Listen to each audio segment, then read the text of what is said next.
Query and Company. I'm going to be keeping you company for the next few hours. You are not going to believe the company. This company. You're going to bankrupt your mama's company. At least I have the radio to keep me company. On 93.5 and 107.5. The Fan.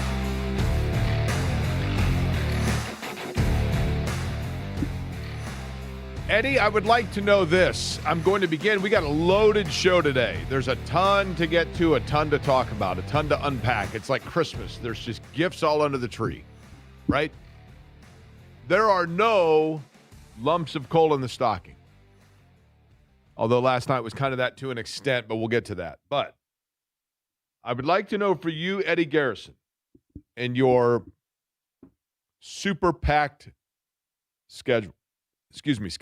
Okay. We talked about, yesterday I mentioned that for the Fever, I was curious to see what would happen with them coming off of their road trip because I have been talking a lot lately about how road trips for sports teams are a lot like the team building exercises that every office or corporation tries to do for their employees. And for this program and this company, Query and Company, and by the way, can we tell the morning show guys they got to change this little monitor behind them? I have the courtesy to do that when I leave. We got to change the monitor behind me. And with Query and Company, we have yet to do a team building exercise for camaraderie and chemistry. And I don't know whether or not the listening audience thinks to themselves, Jake and Eddie should do more bonding experience between the two of them. They should do an exercise together. But I believe that I have come up with a way that Eddie and I can, in fact, have this cementing bond between us, except for that right now, Eddie is busy on the computer staring off into the distance, and I don't think even is listening to a word that I'm saying. I'm listening. Everything going okay in there? It looks like you're landing missiles somewhere. Yeah, I'm great. Okay. Yeah, fantastic. So I would like to know, could you please then answer the question in regards to today that I just inquired about? Well, you didn't ask me a question, first and foremost. What is your busy schedule later this evening? That's a good point. I don't think I have anything going on. I would have to check with the fiance. You're on the spot now. I think I'm going to ask Holder. Stephen Holder's going to join us at 11. Stephen accompanies me to many a Pacer game. Uh-huh. I thought about maybe asking just listeners, but then I thought maybe I should ask Eddie. But after years and years of talking about it, I know where this is going. After years and years of speculation, after years of conversation, almost flippancy at times regarding my desire to finally be a part of it. Do you happen to have, Eddie, the breaking news sounder? This just in, for the first time in my life, tonight, I am going to go to the Peru Circus. Now, this is the Peru Amateur Circus. They're not running around, doing tricks with animals. These are everyone between the ages of 7 and 21 years old that lives in Peru, Indiana, is part of the different acts that they do from 7 until 9:30 tonight. Right there they actually call it, as I understand it, the Peru People Big Tent is what they call it. And it's right there under the big top. And so tonight, I just said, you know what? And they were kind enough to give me tickets. I would have gladly purchased tickets. I don't even know. It may be a free event. But I have tickets, and I'm thrilled about that. And Shannon cannot go. And so I said, you know what? I'm just going to drive to Peru. I'm going to go up there. My former roommate, the late, great Ryan Holmes, his father had a bar and restaurant up there called Homer's, which is no longer open. But I'm going to go up. I'm going to go and watch the circus in Peru. I'm going to find the local joint that has like the best burgers and get a good cheeseburger and then drive back. Eddie, would you like to go to the circus tonight in Peru? I need to check with the fiance to make sure we've got nothing going on. Or I could take listeners that probably would eagerly do it and not need permission, right? Whatever it may be, tonight, Peru, I'm headed to the circus. Eddie, you're more than welcome to come if it is able to work out. I'm going to ask Holder if he wants to come as well. I already spend 15 hours with you a week. I don't know if I need any more. Are you saying that would be even more gymnastics than what they're doing? Yeah. Okay. Fair enough. So, the stage is set for that. And last night, it was not a circus, but it was at times kind of a trapeze act at Gainbridge Fieldhouse because it was up, down, it was all over the place. I thought that game last night to me told me more about Golden State than I probably knew going in. In other words, what I'm getting at is this, Eddie. I thought last night the Fever, and there's a lot that we can unpack from that game, and it was disappointing because it would have been they got down early, and then, obviously they come back and they get the lead. But I'll tell you what, Golden State offensively and their balance and ability to score that quickly, those are the things that it's like, man, you understand why they had won like 8 in a row going in. I thought it would have been, you wanted to get that win, and I'm not taking blame away from the Fever. Mm-hmm. But that's a pretty darn good team they played last night. Very good. They are very, very, very well-rounded in the fundamentals of basketball. They stick to their style, and that's playing slow, physical defense, and they get up a ton of threes. They lead the league in three-point shot attempts, and last night they were able to control the pace. The Fever weren't getting stops in the second half that, has been an issue this season, and weren't able to carve out of that double-digit point deficit, and they end up losing. I thought it was interesting after the game, Jake. Sophie Cunningham made the comment, and I don't know if she was experiencing this specifically or if it was a collective group experience. The fact that, it was a long West Coast trip, and she felt like that they had some tired legs or something, but I don't know how much you can look at that game and say that was part of it, because, let's face it, they did have 2 days off between games, and they didn't practice between that win against Las Vegas on Sunday and the loss last night. So I don't know. To me, that game last night, I think is just a true testament of how good Golden State is and where the Fever need to get. Yeah, Golden State, to me, they just were able to score so fast, right? That's what really jumped out at me about it. We'll talk about it over the course of today. Tony East going to join us coming up 10:30. Stephen Holder, 11 o'clock today on the program. Indiana basketball got underway last night. Jeff Rabjohns was there and can give us a breakdown. They beat Brebeuf, right?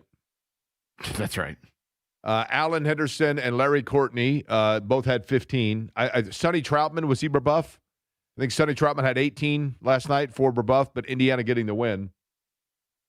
Nate Miller had 7 assists for Brebeuf last night. Alex Golden going to join us from Setting the Pace coming up at noon. Let me give you, Eddie, one thing that happened yesterday shortly after we were on the air, and I want to talk to Tony East about this and Alex both. And I want to go back to 24 hours ago. 24 hours ago, when I was doing the show here, and I want to make very clear to everyone, it is not because I think we live in a world now where you often see, and you can see it. You can see it and you can smell it. And you folks are all smart people. And it would be an insult to you for me to imply or assume anything to that contrary. You're smart people. And you can see, you don't have to turn to this radio program or perhaps predecessor of this program going back a bit to find there's plenty of places for you to turn to have somebody, if it's so your choice, that just spouts out the most inane, unprepared, lazy, low-hanging fruit take to then throw raw meat to the Wolverines and say, easy peasy. Everybody talk about what I just said. I'm throwing something out there, even though I don't believe it and there's no validity to it, just to get people talking. I think that's a discredit. It works. It works. You see it all over social media. Oh my gosh, look at what this talking head had to say.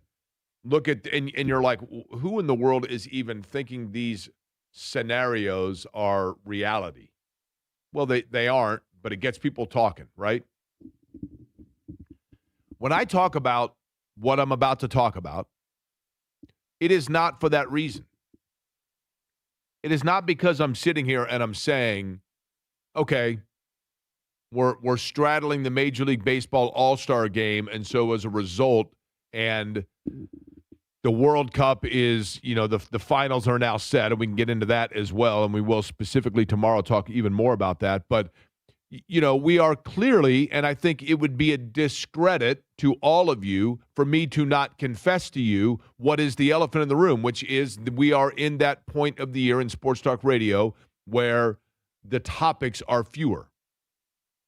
It doesn't mean, and there's a risk in me telling you that, because you very easily could say, well, Jake, if I walk into MCL cafeteria and they say to me, this is the time of year when we have fewer menu items, then there's a chance you might walk out and go somewhere else.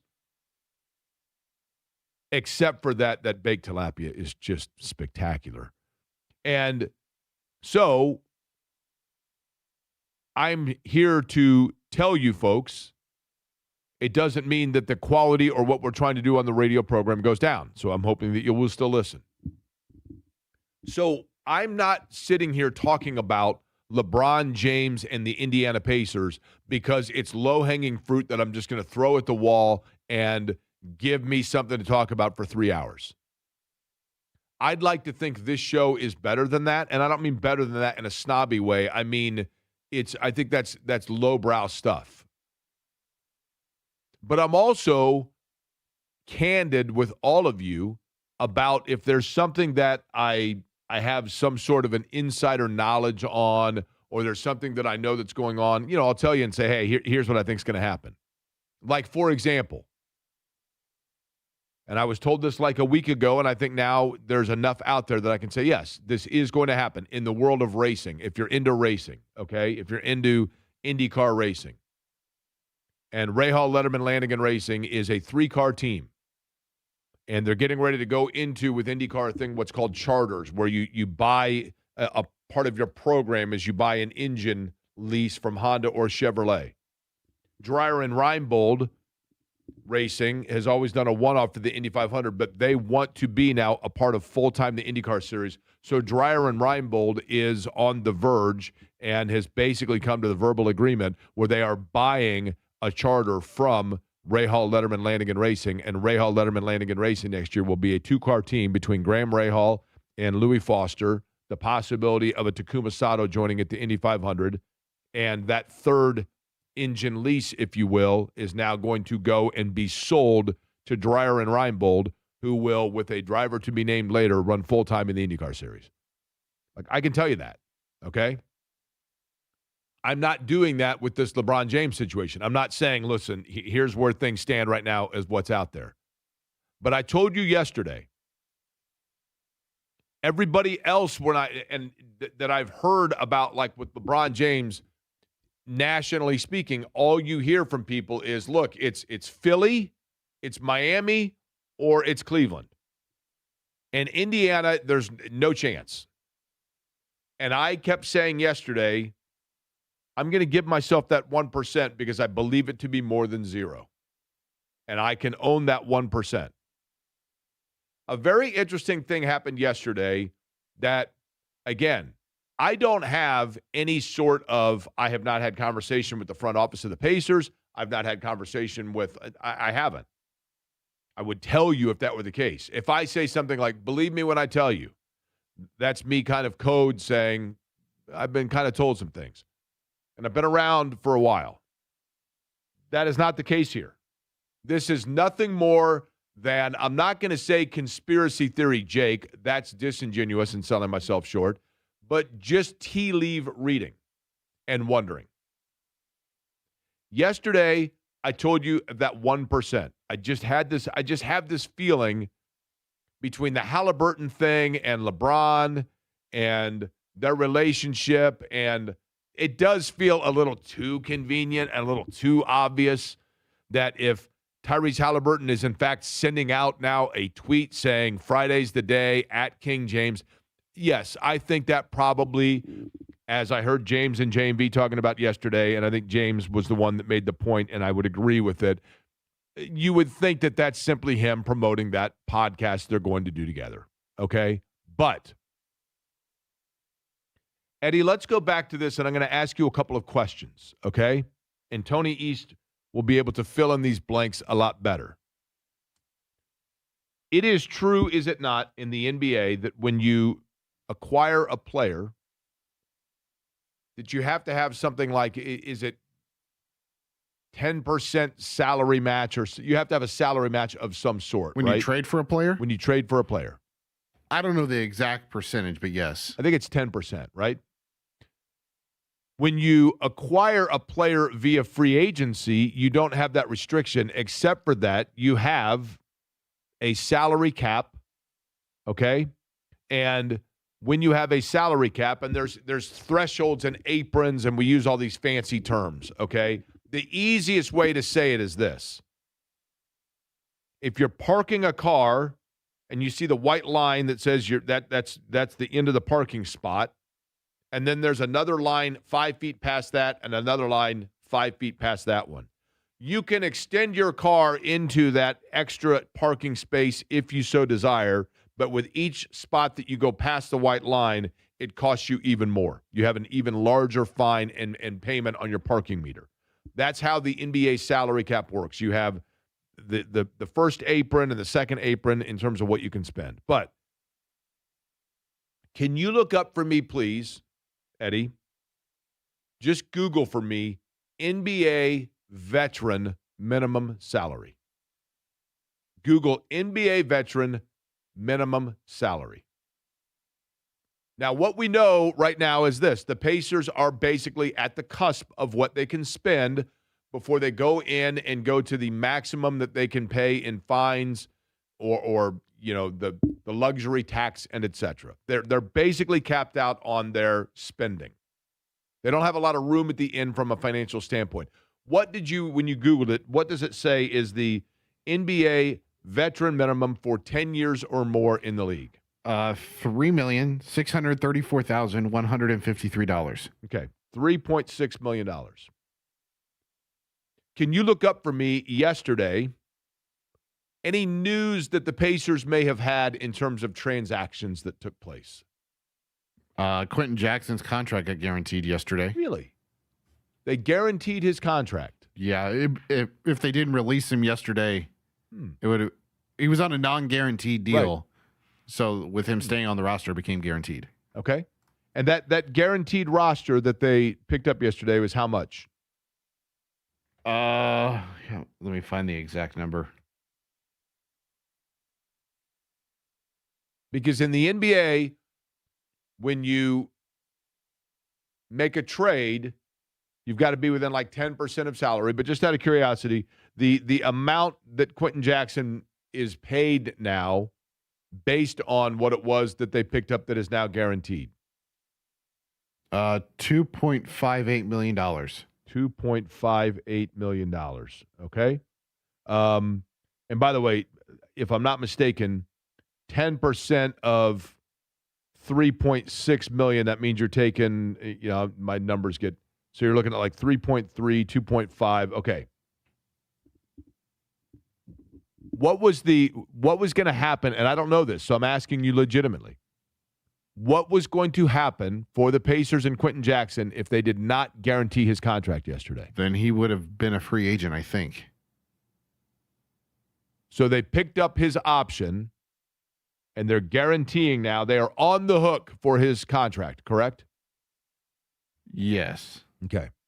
They either had to His contract either became guaranteed or he got waived. It was one of those two. Okay, so they picked it up and they guaranteed it. And Quentin Jackson's a good player, and he's earned that money. Don't get me wrong. And he has played well. I mean, when he has played, he's played well. He is a guy that can score for them, etc. And I'm not saying this is the reasoning for it.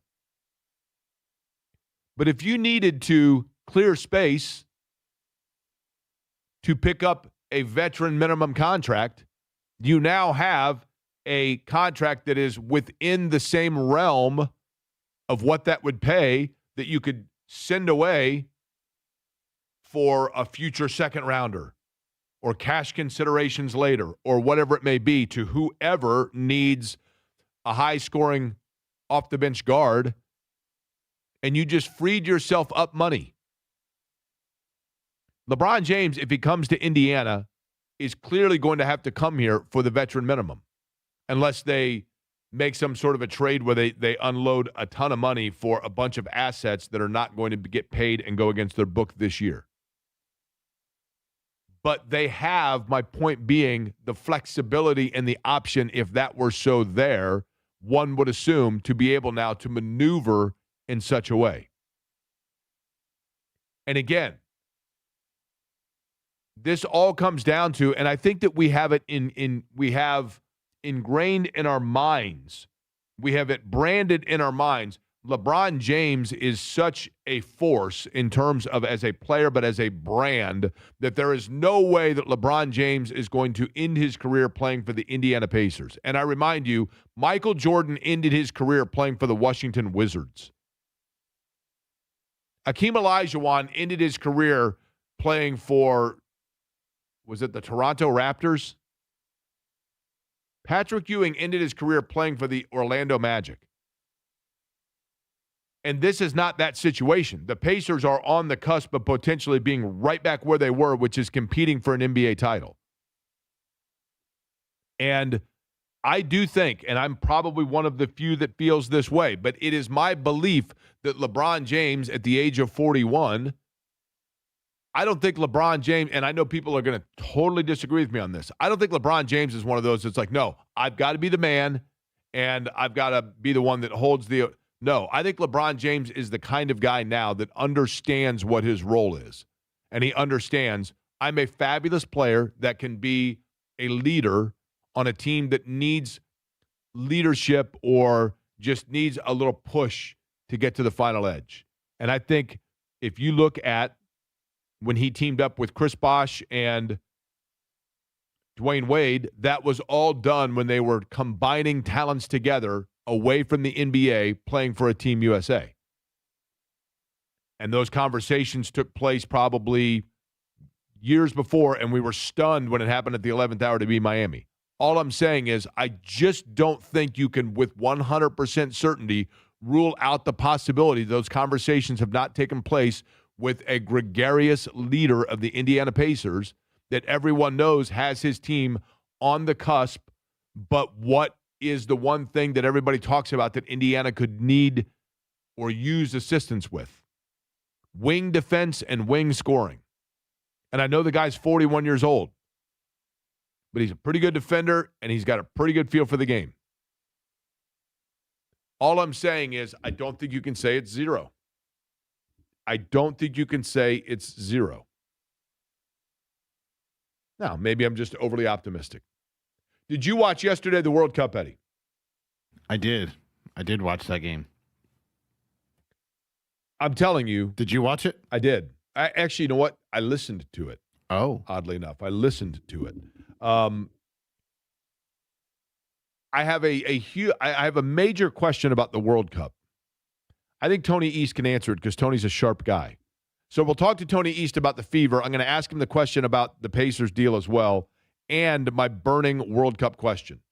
And I'm going to let Tony be the voice of reason. He joins us on the other side. Stephen Holder again today as well. Jeff Rabjohns. Alex Golden seems to be, along with me, thinking this LeBron thing is not totally crazy. Pacers on SI. Alex Golden joining us noon today. Loaded show. We start unpacking it even more on the other side at Square & Company here on a Thursday on The Fan.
Query and Company on 93.5 and 107.5 The Fan.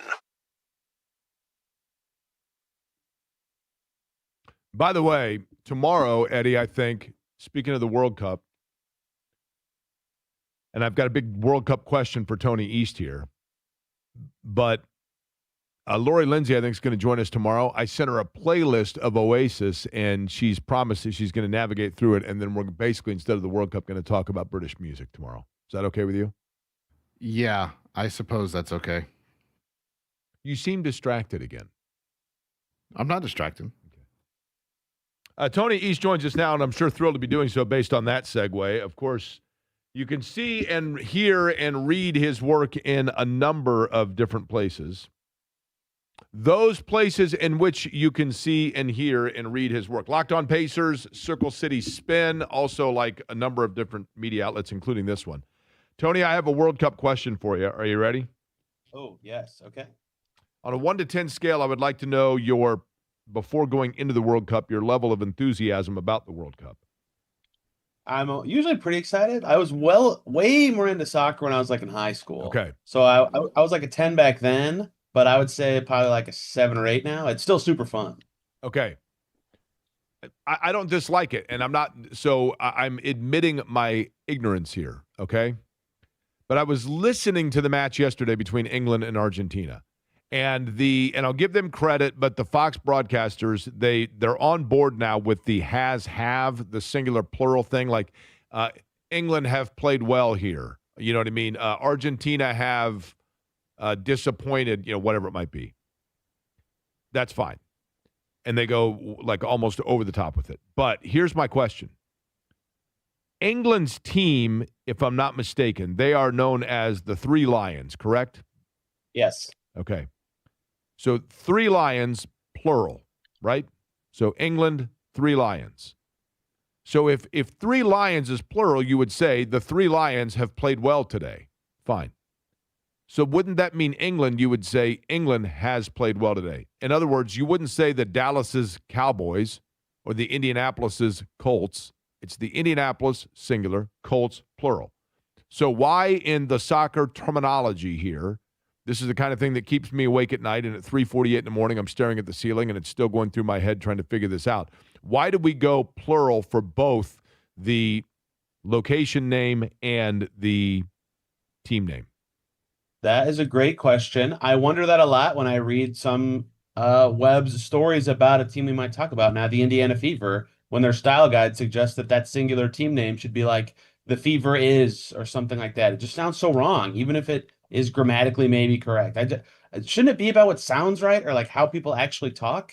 Isn't that a better presentation? Well, and the thing is, when you are referencing it, you are referencing a group, right?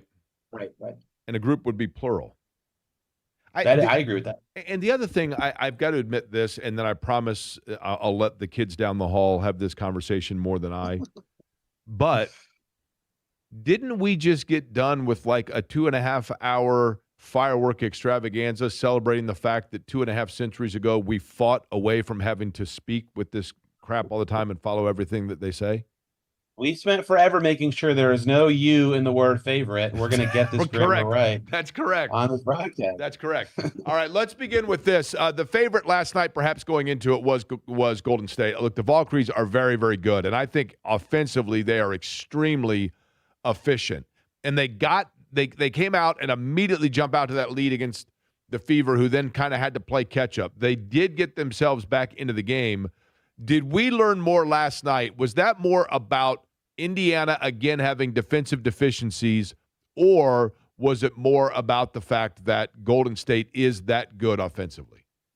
Golden State's that good on both ends, honestly. And they've only been a franchise for 2 years, but the way Natalie Nakase gets that team to play, they really shrink the floor in the lane. They prioritize the three, to me, the perfect amount. Their role players are absolutely, ideal for what they need to do. I mean, Caitlin Chen comes off the bench and is just frying the Fever late in the third quarter. The way they play and their strengths as a team are very well suited to slow the Fever down.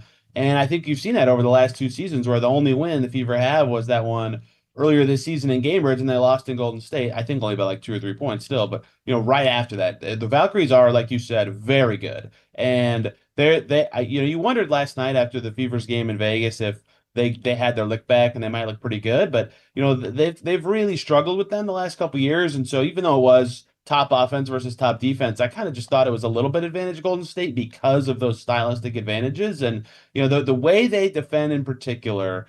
Against the way the Fever like to play downhill, get the early shots, the pace, similar but different in some ways to the Pacers. If you wall off the paint pretty well, or you're really disciplined in your rotations to cover the basket, you really make the Fever slow down in a way that's uncomfortable. And post game, Caitlin Clark said it. She's like, yeah, the pace favored them, the style favored them, and if you're playing the Valkyries game, you kind of lose the second the ball's tipped.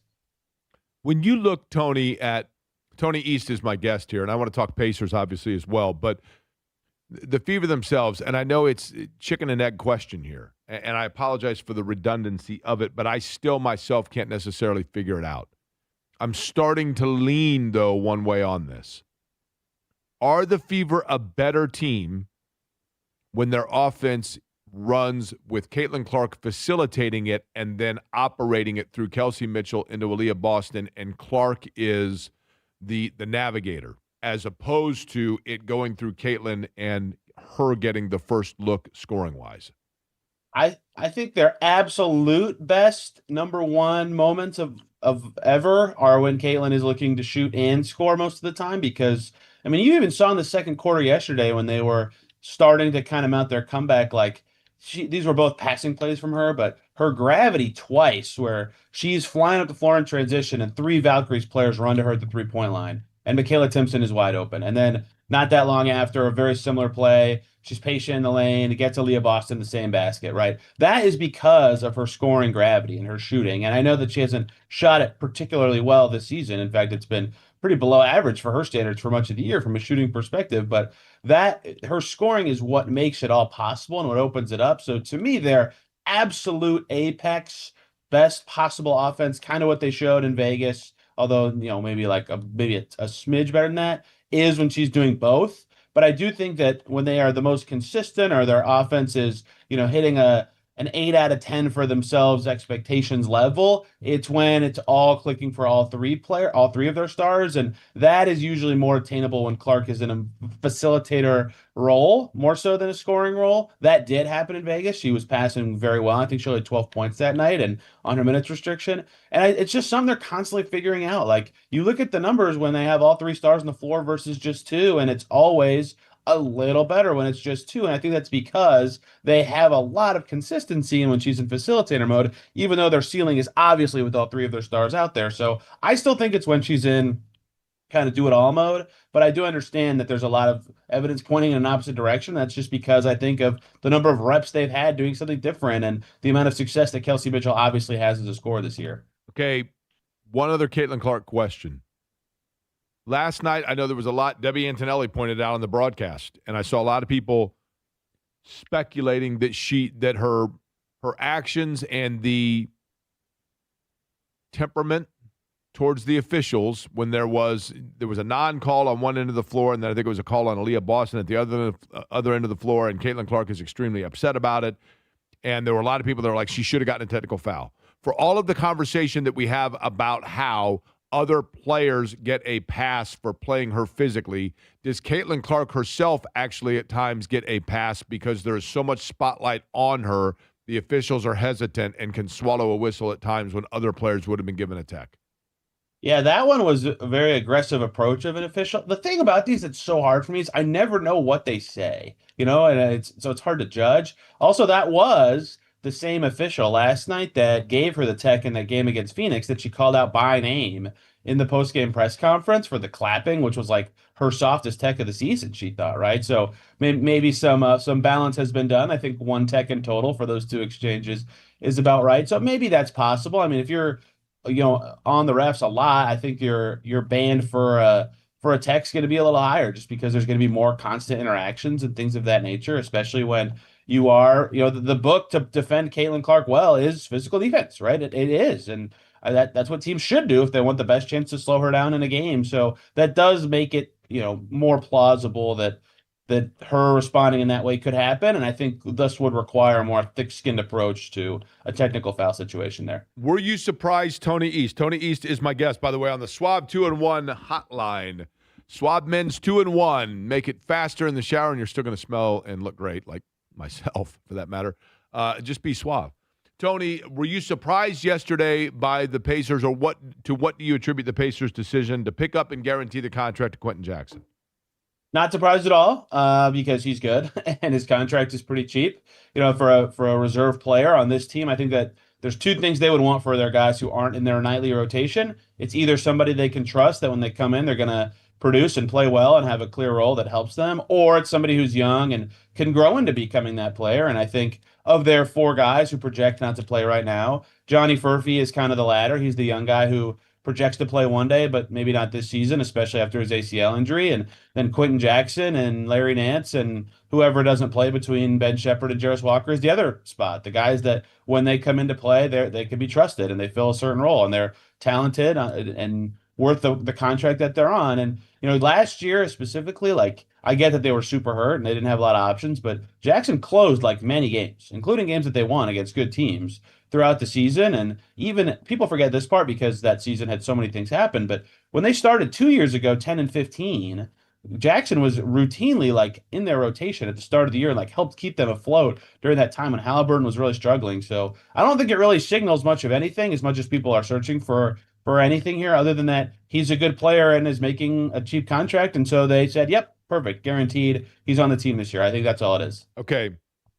Having said all of that, oh boy, I want you to put this in because my brain gets a little scrambled with this stuff. Okay.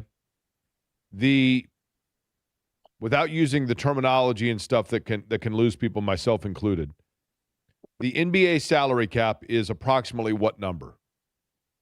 The salary cap's $165 million. Okay. Now, at $165 million, you can exceed that, correct? Yes, the Pacers have well exceeded that. Okay. You can exceed that if I'm not mistaken, it's like getting a speeding ticket. If you get a speeding ticket and you're going 10 miles over the speed limit, the fine is X amount. If you're 20 miles over, the fine is X amount. And then anything above 20, you're going to jail because it's reckless driving. I'm throwing generic amounts out there, but you get my point. The first amount that you can go over the salary cap is up to what amount of money? Yeah, I mean, technically unlimited if you paid every player the maximum possible salary, whatever that would be. But the first threshold of spending that people talk about after the cap is the luxury tax line, which is just over $200 million, and the Pacers are also over that as a team spending level right now. Okay, so that's where their speeding tickets come in. Okay, so then their next. So are they at a point now, the Pacers? In other words, are the Pacers at a point now where, well, what the hell? We've already overspent. Let's just go out and spend even more. I mean, what is if they were to make a move and bring somebody in, they would obviously have to waive or trade someone for future assets to free that money up, correct? Yes. They just drove past the cameras on 465 in the work zones. They already got the ticket, so they're keeping it at 80, even though 55 is the number that gets the fine right now. Gotcha. Okay. And that bracket, if you will, that they're in, just for example, if you wanted to sign an NBA veteran right now to the veteran minimum, you don't have the roster spot nor the money to do that per se, but you have a guaranteed contract that's within that same realm that you could now trade out for a future asset and then replace that with an NBA veteran minimum contract, correct? They'd have to trade somebody away they'd have to trade any player away for someone making $200,000 less, basically, to open up enough space to sign a veteran's minimum. Yes, correct. Okay. Could be anybody. Right. So anybody on that roster could, hey, we're going to trade him for a future second round pick. And then boom, you've now freed up that spot where you're still allowed to okay. Correct. Do you buy into, open disclaimer, I don't buy in per se, but Tony, if you've heard me the last couple of days, which I don't expect, but if you have, I've said, I'm not going to put it at 0%. I think you have to responsibly say, okay, it's not totally dead. Do you buy into anything about the fact that LeBron James is doing a podcast with Tyrese Halliburton on Friday and Halliburton's promoting it? They're doing it today, I believe, Or right? today? Is Isn't it? is it today? Okay, sorry, today. I think it's at one something today. I buy into that. They've done it before and they're doing it again. That's basically all I buy into for that. I don't think there's anything going on with LeBron and the Pacers, if that is the question. That came out of nowhere. All of a sudden, like everybody was talking about this. Is it just because of the podcast?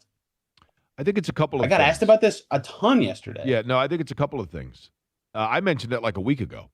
And the reason I mentioned it was because So you started this for me. no, I'm not saying that, but but here's the thing.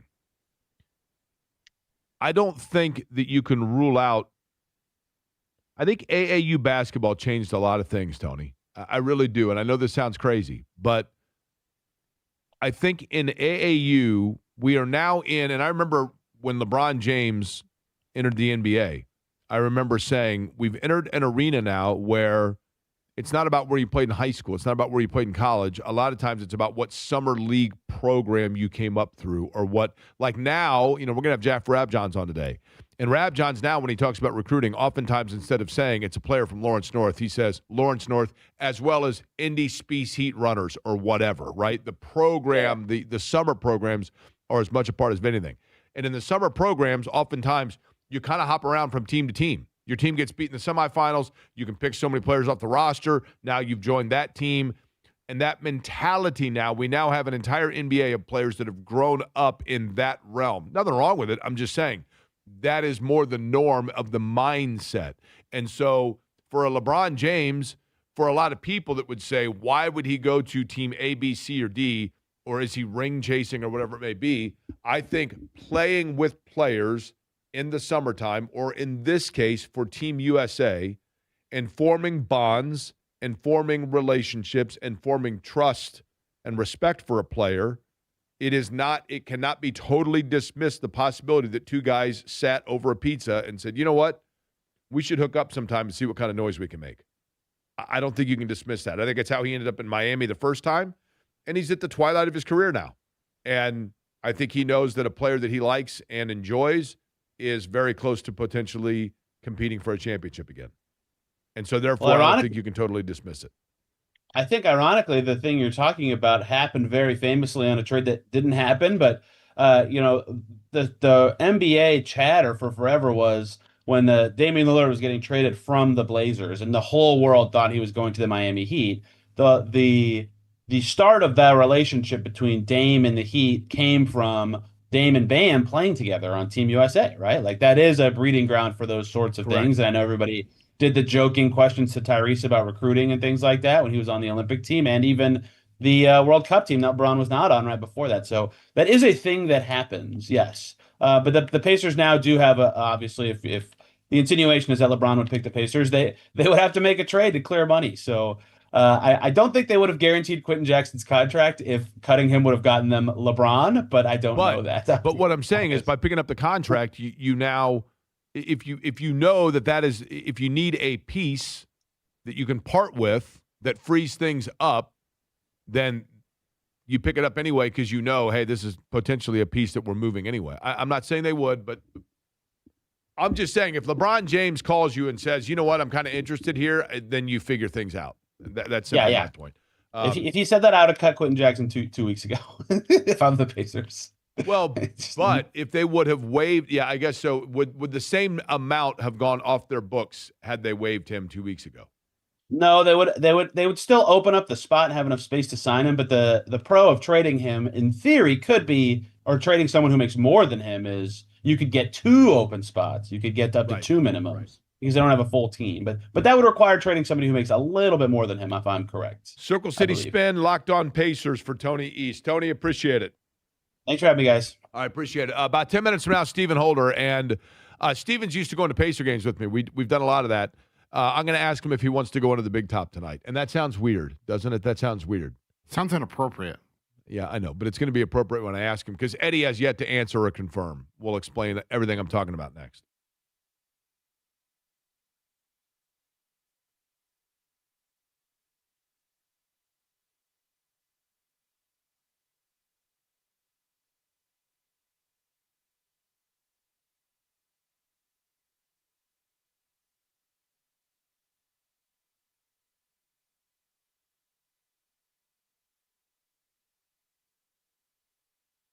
Hey there, Jake Query for Super Light, which is brought to you by Surfside. You already know Surfside, iced tea and lemonade and vodka. Fabulous, right? And it's so smooth with no carbonation. What about Super Light to fuel the moment in this kind of weather? It is perfect. 4 classic sport drink flavors: fruit punch, orange, lemon lime, blue chill. That's right, vodka plus aid. You get it right there with Super Light.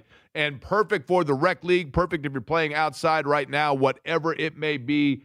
This coming weekend, for example, just 90 calories, 0 sugar, and 0 bubbles, here to fuel the moment. Coming in variety packs and individual flavors at stores and bars near you. Super Light from Surfside. Look for it, and please be 21 and consume responsibly.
You're listening to Query and Company on 93.5 and 107.5 The Fan. Now, they got trapeze acts. I think they got a guy that shoots through a cannon. What are you talking about? The big circus tonight in Peru. Oh. And Is Jeremiah Johnson in it? no, because it's age 7 to 21. But this has been going on since like the 1890s. It's the circus capital of the world. And as I understand it, somebody told me that if you're going to go up there, which I'm going to tonight, then and Eddie, like I said, you're welcome to come along. I'm going to invite Holder also. And I want to, small town America, you got to go to, just like sucking on a chili dog outside the Tasty Freeze, right? You got to go in a place like that. In Peru, they got Mr. Weenie. I guess a perk of doing that would be I get to ride in the new car. Correct. And But a big con here is being subject to listening to your choice of music Oh, I'm very eclectic. and having to listen to you probably not stop talking the entire I think trip, probably so. it goes without saying that on the way up, just to get in the mood, we'll listen to the Insane Clown Posse, right? I mean, that only makes sense. And I'm going to dress the part, too. Wait. You're going to listen back to this show on podcast form? That's right. That's right. This dog and pony show. And then, like I said. Now, who's the dog and who's the pony? I think I'm the dog, right? Right? I don't know. You have kind of a dog stature to yourself, the kind of the little fire plug looking fella. Fire plug? Yeah, you have kind of like you're stout. You know, truthfully, maybe I don't want to be a dog because you kind of look like a fire hydrant. And then if that's the case, I don't want to do that to you. Excuse me? So maybe, but I'm more of a horse than a pony. Well, yeah, because you have to, go get fake tans and make yourself feel better. No fake tan this year, buddy. I've been laying by the pool. This is a natural glow. Now, the winter time, yeah, probably. Stephen Holder, by the way, joins, and I'm sure thrilled to be doing the big invite. I'll ask him if he wants to go to the Big Weenie in Peru. Do it next.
Query and Company on 93.5 and 107.5 The Fan. Now they got the Roman ladders. I believe Jeremiah was part of that deal. That's one of the things they have. It says they have clowns. A lot of face paint, big shoes, right? I don't know if can you imagine the double dip when I'm in Peru if we stop by the shoe carnival? You go from the carnival to the circus. I mean, this is hijinks all over the place. Did you get a hold of Steven by chance, Eddie? Yeah, and by the way, I think did you call me fat? No. I think you did. I said stout. You said I was built like a fire extinguisher. Yeah, that's right. Not extinguisher. Did you say extinguisher? Or hydrant? I think you said fire hydrant. Fire hydrant. Yeah, fire I think hydrant. you just called me fat. No, I didn't. I'm just telling you. This from your only friend, Alec. I'm desperately trying to get Eddie to go to the circus with you because this sounds like a great chance at company bonding. Hard to argue that, right? Joining us now on the program, and I'm sure thrilled to be doing so and completely bewildered as to why we're talking about big tops, Stephen Holder is here from ESPN. Stephen, listen. I always walk into the wildest conversations when I come on. You never know where you're going with it. Now, how about this one? Okay, are you in town by chance, Stephen? Or are you on vacation since we're a couple of weeks away from training camp? I am in Florida right now, so my second home, which also happens to be my parents' home. Are your parents around? They are not in my immediate proximity, but they are they're home. Yes. I didn't know if we could get your dad on the phone, get his thoughts on a couple of things. You don't want his thoughts. You know what I mean? He has no thoughts. Okay. Well, he has many thoughts, but none of which you want to hear. Very understandable in that regard. Here's why, and I don't want you to, by any chance, I feel a little bit now reluctant to tell you this because I don't want you to suddenly feel, remorse or envy. Envy would be regret of your timing of your vacation. You had the opportunity tonight with yours truly, Stephen, to ride in the car for an hour and a half to go have dinner at Mr. Weenie. Okay. I don't know. What am I missing out on here? I don't know. Am I missing out on a lot here? I'm not sure. Are you familiar with the Peru Amateur Circus? Peru, Indiana, about an hour and 20 minutes north of Indianapolis. It is the circus capital of the world. It has been since the late 19th century. And basically the entire town, they have a Circus Hall of Fame there, I think, and the entire town between the ages of 7 and 21, it's a rite of passage if you grow up in Peru, you participate in the July Town Circus. No animals, it's all just, trapeze acts and, high flying, shooting guys out of cannons, that kind of thing. And so I'm going up tonight. I've always wanted to go to the Peru Circus. And I was super excited. They gave me tickets. I think tickets may be free anyway, but I got tickets for it. I'm going up there, and I thought, and then I'm going to go to the local, whatever the local drive-in restaurant is, which happens to be Mr. Weenie. Fingers crossed, that means it's a hot dog place. Otherwise, I'm a little concerned. And so I know this part will stun you, okay? This part will stun you. I said to Shannon, oh my gosh, I got his tickets. We're going to go to Peru, Indiana, to the Amateur Kids Circus, followed by a stop at Mr. Weenie. And, wouldn't you know, she's got a manicure appointment. So she can't go, and so therefore I thought, well, you know what? Steven is my +1 for Pacer games. Maybe he'd like to go to Peru. But I think we now have our answer. Yeah, it's funny because I am actually on the way back today, but my flight's not till this evening, which is a real bummer. It really is, because okay. I've always wanted to go to Peru. Yes, see? But I didn't know it was Peru, Indiana. But so listen, I am not a Hoosier by birth, so there are lots of things I don't know. But I've been in Indiana long enough that, you can call me whatever is appropriate. I mean, I've been there freaking, 13 years or something, right? Okay. So it's long enough to be, something. I've got a green card, I guess, at least, right? So... but yeah, is it bad that I didn't know any of that you just laid out about Peru, Indiana? No, I think actually that's more people probably. I mean, I didn't know a lot about it, which is why I'm going up there, which is why I'm thrilled to go up there. The only other time I've been to Peru, Stephen, I stopped in a Peru gas station on my way to a Notre Dame game off 31 in the vicinity of Peru, Indiana. And there was a guy, kid you not, this was the day of the Bush push. The USC Notre Dame game with Reggie Bush and Matt Leinart. That game on the way up there, Otis Jones and I, photographer from WRTV, we stopped at a gas station off 31 near Peru, and there was quite the hubbub. because inside the gas station there was a guy insistently trying to pass a check. He was trying to cash a check and they wouldn't do it, and he was getting very irritated. And then suddenly a whole swarm came because it actually was a guy that had just escaped from the prison that's near Peru, and he had a check and he was trying to get himself a little cash to get home. Well, I mean, that's understandable. That in itself like, is a circus, right? That's a circus, but not the circus I'm going to tonight. But, I mean, I also can appreciate the guy's situation, right? Of course. I mean, if you escape from prison, I mean, like, what are you supposed to do? How do you get where you're supposed to go? There was a part of me that was like, hey, you want to go to the game? You know, I mean, now interestingly enough, he did not have interest in stopping at Mr. Weenie, interestingly enough. But, okay. Well, missed opportunity on his part. I know. But anyhow, I digress. So, Stephen, when we get to Colts camp coming up, and it's going to be here before we know it, there have been years in the past where it feels like it's under the big top because they're circus-like events. This seems like a training camp so far where it does start out a kind of quiet one with no major areas of discontent or of the like. Is that a fair assessment? I think that's generally fair. I think the one like question or potential for circus-ish activity might be like what happens with Anthony Richardson. But outside of that, I think I would agree with that.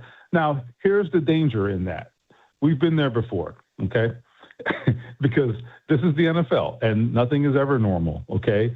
And if I recall, in the fall of 2021 or summer of 2021, we went to training camp. Carson Wentz was the new quarterback, so that was obviously the big story. But there wasn't anything, sort of unexpected that was supposed to happen. Well, he gets hurt on the second day of training camp. Then I think Quentin Nelson, like 2 days later, has the same freaking injury, breaks his foot, and now you've got two of your most important players on the shelf within the first week of training camp. Those are the kinds of things that can happen. And remember, there was that was the preseason where we had Sam Ehlinger and who was it? Who else was it? Oh, Jacob Eason, I guess. So, I mean, it feels like 8, 9, 10 years ago, but that was just 2021. So I say all that to say, don't fall for the banana in the tailpipe. Something will happen. It always does. Oh, Eddie, your favorite line. Eddie does the perfect Eddie Murphy impersonation from Beverly Hills Cop of exactly that line. Eddie, would you like to, please? Not today. Not today. Excuse me? Not today. Yeah, not today. You called me fat, so I'm not doing anything. Call him fat. I didn't call him fat. I said he's built like a fire hydrant. Exactly. Fire hydrants aren't fat. Jake, listen, this is what we learn in elementary school, right? Our words are whatever they're perceived to be by our friends, right? We may not have intended them to be mean, but sometimes the words are interpreted as mean. So I think you just got to take this one on the chin. Eddie, what is a fire hydrant? Your intent that matters. What attaches to a fire hydrant, Eddie? A hose? Yes. Go with that, for crying out loud. Don't stick on the fat part, right? You make no sense. Okay. I could go somewhere really inappropriate with this, but no, it's the middle of the day. Stephen, do we know the extent, and this is a good inquiry, not a bad one. Mm-hmm. Daniel Jones, though, I marvel at the bounce back here in the fact that I did not think that he would be this healthy this early. Now, we have not seen the range of motion that is necessary at playing NFL quarterback. But do we know, kind of 6 and 1/2 dozen the other, I guess, did he have a total tear of the Achilles? Did he have a partial tear? It just seems to me like this recovery is extremely quick. Am I wrong? Well, I would say no, it is quick, but it was quick because he didn't have any complications, I guess. That's what I'd say. Like it's possible to do this, and lots of athletes do this now, but it requires that you have a straight line recovery, okay? Now, that doesn't always happen. I mean, there are all kinds of things that can go wrong, right?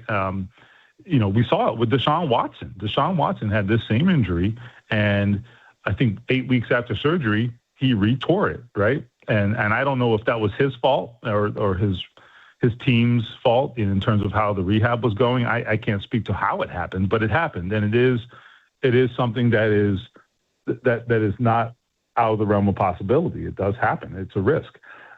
Daniel Jones had no such setbacks. I would also, I guess, flash back to Robert Mathis at the end of his career. If everyone can think back, I guess, to what, 14, maybe 14, 15.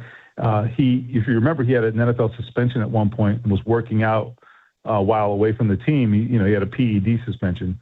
He tore his Achilles down in Atlanta when he was working out with his team down there, and then subsequently got an infection in the incision, and that ended up being an absolute disastrous stretch of months where he was trying to get that resolved. So things do happen, and anytime you cut a part of the body and you have a surgical procedure, it's never a slam dunk that everything goes to plan. But it has in the case of Daniel Jones. As you laid out, the question is going to be, how much stress can that thing handle, and how much explosion returns, and how quickly does it return? That is going to be the question. He can play. He'll play. I have no doubt he'll play. The question is, will he be him? And we won't know that for a while. Stephen Holder of ESPN is my guest. He is on the Schwab Men 2-1 hotline. Eddie, how about this? I'll make good on you here. My card today, if you come with me to Peru, and this definitely would have been the case with Stephen, but I'll say for you as well, 2-1 in terms of my car of Schwab Men, right? Isn't that right? Sure. The car itself, 2-1 car, but Schwab. I mean, a couple of Schwab guys here, right? Stephen, you would list me as Schwab, would you not? Yeah, you have Schwab tendencies, I'd say, yeah. Of course, anybody does fair, if they get the fair. Schwab Men 2-1. Right there in the shower, and bada boom, you're Schwab as well. Stephen joining us on the program. Stephen, Eddie, by the way, was not biting on that. So you're going to have a long show. You're going to have a long show today, Jake. So just hang in there. Stephen, I should cancel the rest of our guest lineup. So speaking of which, Stephen, what are you doing until 1 o'clock? So look, and I know that I usually ask it in this simplistic a form, but I will again. We will focus so much on the quarterback situation. When you park your car at Grand Park on the opening day of training camp, the last time that you'll be doing so, because this is the final year that the Colts will have their training camp at Grand Park in Westfield, and you park your car and you're walking that sidewalk that walks up to the practice facility and everybody's starting to work out. You, Stephen Holder of ESPN, are thinking to yourself, while everybody else is going to focus on the quarterback, I'm going to scoop them all because what I'm about to write about or the storyline that I'm most intrigued by is blank. That is what? Well, I mean, I'm not going to tell you on the radio. It's a scoop, right? No, but in all seriousness, I think the thing we're not talking enough about, and I want some insight on, is where is DeForest Buckner? Because if you think the Colts are going to be good defensively without DeForest Buckner playing a role, I got news for you. That's probably not going to happen. Okay, he has to be a big piece of what happens on defense. And when I say where is he, for those who maybe aren't following this, I know it's the offseason. I mean, he got a pretty delicate neck surgery, I think in late December. He has had a very slow recovery because it's a neck injury, as I said.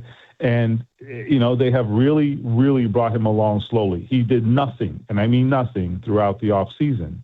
And, that was to be expected. And he has consistently said that his goal was to be back for the start of training camp. I'm not convinced that's going to happen, but I also haven't had any updates for a while because they've been away, so I don't know. But we'll see. I think that is a big, big question because, look, they have lost a significant amount of defensive personnel, and they are rebuilding that front on defense. You'd like to be able to do that with the anchor in the middle in DeForest Buckner. If he's not there, or at least if he is, impeded by his injury, well, I feel like that is a game changer for the Colts and not in a good way. Stephen, Jonathan Taylor is entering the last year of his contract, correct? That is true. Okay. If I'm Jonathan Taylor or the agent of Jonathan Taylor, I'm going back to when I got this particular deal, and I'm drawing a hard line in the sand right now, and I'm trying to get this deal done, assuming that he wants to be in Indianapolis, and assuming he wants to maximize what Indianapolis would pay him, and assuming that Indianapolis, based on familiarity, would probably pay him more than what he would get as a free agent elsewhere. If I'm looking for an extension, I am making a hard line right now to get that done before the year begins, because I'm under the assumption that if the Indianapolis Colts have a lackluster year, they basically then may well be going into a new general manager. They may well be going into a house cleaning, and thus it's going to be more difficult for me to get a deal at the end of the year if the year does not go well. So therefore, I want to avoid that potential and alleviate it by getting a deal done before we know how the Colts year is going to go. Is that smart financial thinking if that was the thought of Jonathan Taylor? That is 100% the way I would approach it. Yeah. And I think the point you made about potential upheaval after the season is very important, because the truth is no one's future is secure once things get sort of tossed up in the air like that, and I think, you don't know who's going to get hired. You don't know what the philosophy is going to be. You don't know where you fit. Is it going to be a complete rebuild, right? So everybody's future is up in the air in a situation like that. And I guess that we're putting the cart before the horse here, right? We have no idea how many games they'll win and all that, but that is a looming possibility, right? It's true. And so I agree with you. Two things. Number one, Jonathan Taylor he's for whatever people think about the way he handled it, I mean, he's a businessman too, right? He's a great athlete and does seem to be, devoted to the Colts, but he's also a businessman. Daniel Jones is one too, by the way. Okay, let's not act like it's just Jonathan Taylor. Daniel Jones did not do the Colts any favors in that negotiation. He was like, "Give me my money, all of it." Okay, so let's call it what it is. This is business, and Jonathan Taylor, I don't know how this is going to go, and I don't know that there will be any acrimony or anything, but he wants a deal. He does, and I think he has solid footing to ask for one. I mean, you can't look at what he's done the last 2 years and be like, the nerve of this guy, right? I mean, 1,400 yards, 1,500 yards. Those are his past 2 seasons. Led the NFL in carries last year. And he's only what, 27 years old? 27. He's 27, right? And hasn't. I mean, to his credit, he has had some injury, some spans where he's had some injury issues. But I would say the last 2 years, pretty solid. This past year, nothing at all, really. I think he played every game. And then the year before, missed a couple games, but was pretty solid and had a great season. So I'm not saying that the injuries are not a concern. They're always a concern at that position because that's the nature of that job, the wear and tear. But he's held up fairly well the last 2 years, and he takes really good care of himself. So it's worth the roll of the dice. If you re-sign him, it's a fair roll of the dice, I feel like, on the team's part. But again, because of what you laid out before, they're in this weird sort of space right now. Do they have the appetite to go sign players to big deals right now? I think that's going to be a question. We'll see. Stephen Holder is my guest. Again, he's on the Schwab Men 2-in-1 hotline. He is down in Miami at his childhood home visiting his parents. Do you stay in your childhood home with your parents when you go down there, or do you go to a hotel and then drive in and out? Just depends on what's going on. So if I have plans, I will oftentimes, I will stay a couple days on the beach, if I'm trying to enjoy myself. Here it was, it's not my childhood home though, because they sold that home. The nerve of them, right? They paid it off and sold it. My childhood home, it was, I guess, it was charming. Let's put it that way. I think it was 1,100 square feet. We did not have central air in Miami until I was in middle school. You talk about brutal. So yeah, they sold that house and moved into a much nicer house now that I never lived in at any point in my life. So yeah, that was really selfish of them, I feel like. So you stay. Basically, what you're saying is you're either staying at your parents' new house. Them. The Salty Seahorse. Yeah. That's the hotel you like down there is the Salty Seahorse, right? Isn't that right? Sure. I have not stayed at that one. Maybe I should check it out. Oh, yeah. The Lani Kai, the Salty. I just made up Salty Seahorse. I know that, because all the hotels on the beaches in Florida, I mean, sure, you got your resorts, right? But you got to go with the spring break places, right? I mean, that's what you got to do. Well, I mean, I think so. Here's what's funny. This is how I know I'm getting old. I used to love to stay on Miami Beach, hang out, and now I'm like, I hate Miami Beach, and I go to like Fort Lauderdale. It's like, I don't know. I think I'm getting old. It's just enough. It's just enough of a scene, but not over the top. When you were growing up in Florida, could you and I know Miami's a little bit different. It's obviously more of a city than, if you grew up in Fort Myers or whatnot. But what was the Floridian mindset or thought on the invasion of spring breakers each year? What's funny is it has evolved over the years. It's different places all the time. Daytona used to be the place, I feel like, when I was in high school. Fort Lauderdale for a long time. Well, it still is, but for a long time, then that kind of became the place. I think people were unaffected by it. I don't ever remember it even being a topic for me, because the truth of the matter is, like, when you live in Florida, you go to the beach like occasionally because it's always there.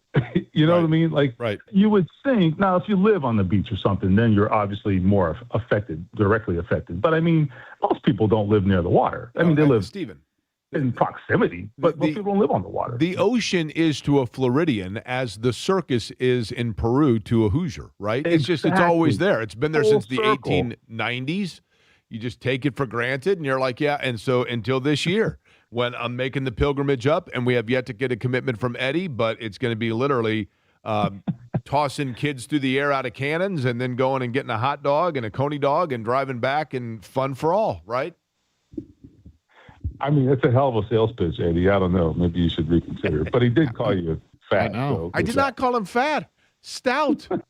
Stout means strong like bull. Stout, right? Anyway. All right, Stephen. Like safe travels back, and stop by the Salty Seahorse. They've got a wonderful happy hour.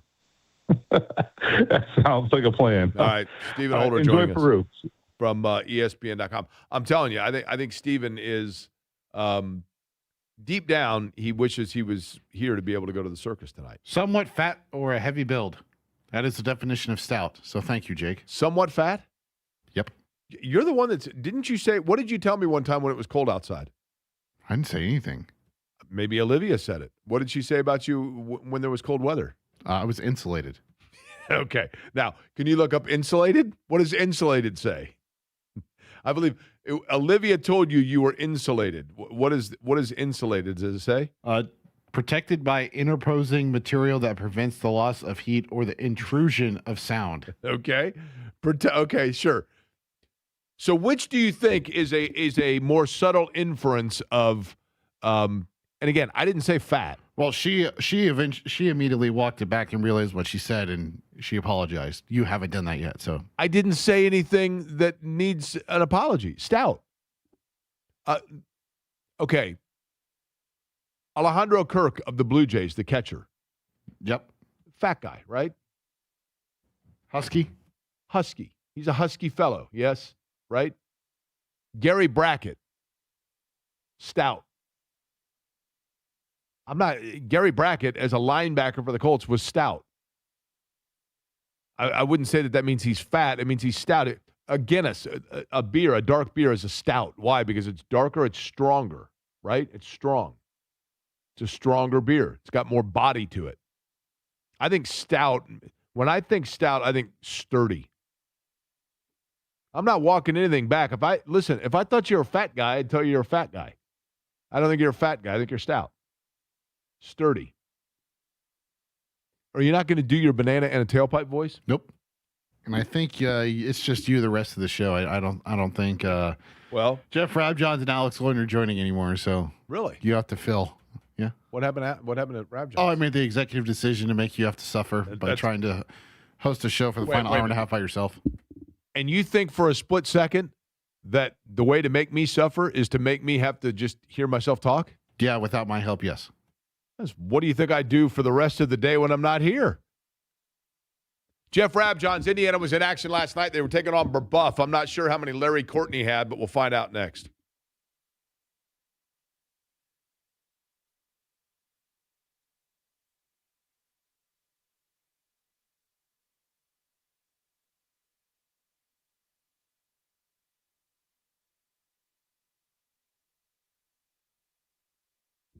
Hey, there's Jake Query for Chicago's Pizza. Chicago's Pizza with 19 central Indiana locations, 26 of them across the state.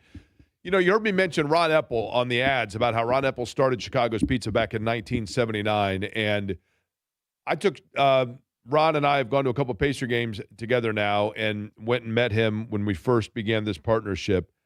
And, folks, I want to tell you, when you are going in and you hear us talk about local businesses, it's important for me that you realize and understand about people that are just Hoosier through and through. Ron is a Hoosier through and through. Grew up in small town Indiana on a farm, understood the value of family and hard work and principle and family time as well. And that's what he wanted to provide with Chicago's Pizza. And that's exactly what you get. You get a place that is committed to family, committed to community, giving back to the community, and making sure they're doing their very best each and every day and giving you the best product that they can. That's what you get from Chicago's Pizza with the fresh hand-rolled breadsticks, the salad bar with every fixin' that is fresh right there before you, and for the lunch buffet, which is going on right now. Right now, as a matter of fact, until 1:30, the lunch buffet, you get all of those options that I just mentioned and a soft drink for a fabulous price. Chicago's Pizza, 19 central Indiana locations, a story in every slice, great people, great pizza, and great integrity. That's what you get from Chicago's Pizza, chicagospizza.com.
You're listening to Query and Company on 93.5 and 107.5 The Fan. Okay. So your fiance has texted you. I called you insulated because you're warm. Your body holds heat. You're warm-blooded. Well, everybody's warm-blooded, right? Isn't that right? No, there are some people that are cold-blooded, I think, Jake. Oh, really? Yeah.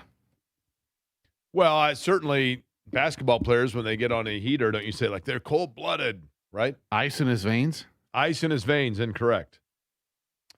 Jeff Rabjohns is with Peegs.com. He is the foremost authority, in my humble opinion, on Indiana basketball, not just in the current form, but also in how the teams are constructed. He joins us now on the Swab Men 2-1 hotline. And Indiana in action last night. This is an unusual circumstance, obviously, in July, but that's because they're getting ready to go on an international trip. They were representing the United States in a FIBA matchup last night against essentially, Rab, you tell me if I'm correct here, Rabbi, like a prep school from Canada. Is that basically what they were playing last night? They were better than that. They actually had some guys who were college age. I would call them like a 300s level team. You know, like if you're looking at Bart Torvik and you look at the teams in the 300s, something like that. Okay. Guards and wings were okay. No actual size, no post player, nothing like that. But yet it was the first time to really get a look at this 2.0 version of the Darren DeVries Indiana Hoosiers and the team that they put together now with a general manager and Ryan Carr. And it's going to be a long work in progress. I realize that. One of the players that statistically from the box score looked like had a good night was Aiden Sherrill. Now, you said not a lot of post presence for the opposition, but let's begin with simply just kind of a generic overview of what jumped out at you either stylistically or personnel-wise from Indiana. Sure, I think we'll start with personnel. Aiden Sherrill would have been player of the game if that award was given out. He scored it really well. He stepped out and hit threes. Last year down at Alabama, he made 0.8 threes per game. Last night, he went 2 for 5 from 3. So if he can take that make rate from 0.8 even to 1.5, 1.6, double his production, that certainly helps IU with their spacing, which is spacing and then movement is something that is a big staple of Darren DeVries' system. So Aiden Sherrill being able to hit, pick, and pop threes was good. He can obviously score inside when there's not a lot of size against him. I thought Prince Alexander Moody probably was the best of the freshmen. You know, he goes out there and gets 13 points, 5 steals in about 16, 17 minutes. So he looked the most ready. Trevor Manhurts had some moments as well. And I think for the people who are seeing them for the first time, some of this stuff jumps out. Like, I think people realize, why in the heck have I been writing about Prince Alexander Moody for more than a year? Well, it's because he's really good, and he's got a chance to be very good in time, but he's going to play this year. I would put him 8th man right now, but he's going to play. Trevor Manhurts, 6'8" freshman. People saw that, textbook left-handed jumper of his. Now, he's really slender, so whether or not he can actually play much against Big Ten opponents, we'll see. But I think people saw why you recruited a guy like that because the potential is tremendous. Trevor Manhurts, the other freshman who's playing, he had some nice moments. I think people saw his athleticism. His three-point attempts didn't go down, but people saw glimpses. And I think people saw that Trent Sisley's really improved. I think people had a chance to see that. He has a spurt there where he scores 7 points in a row. He goes inside, he gets fouled, he hits 2 free throws, goes inside again and 1, hits the free throw, then scores inside. So he had 7 points in a row all by himself. I believe he finished with 9 points.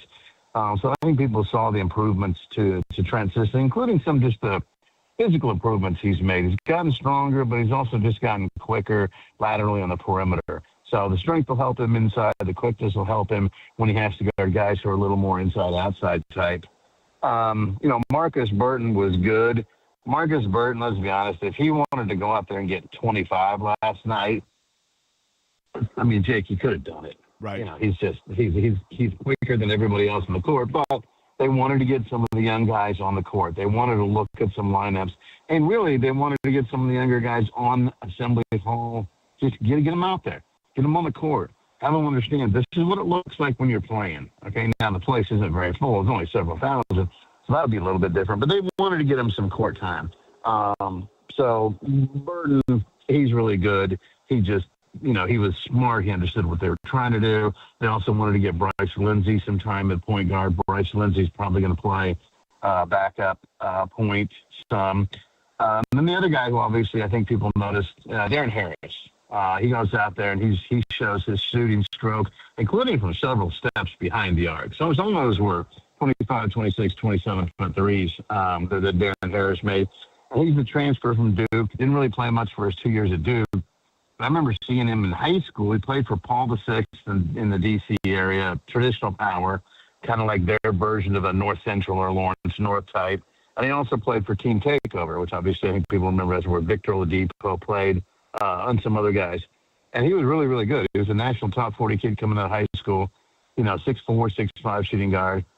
He goes to Duke. They've got Cooper Flag, et cetera. So you really don't have a role. You really don't have, a way to work into the lineup. And, it just didn't work out. And so he decides, hey, I'm going to look for another place.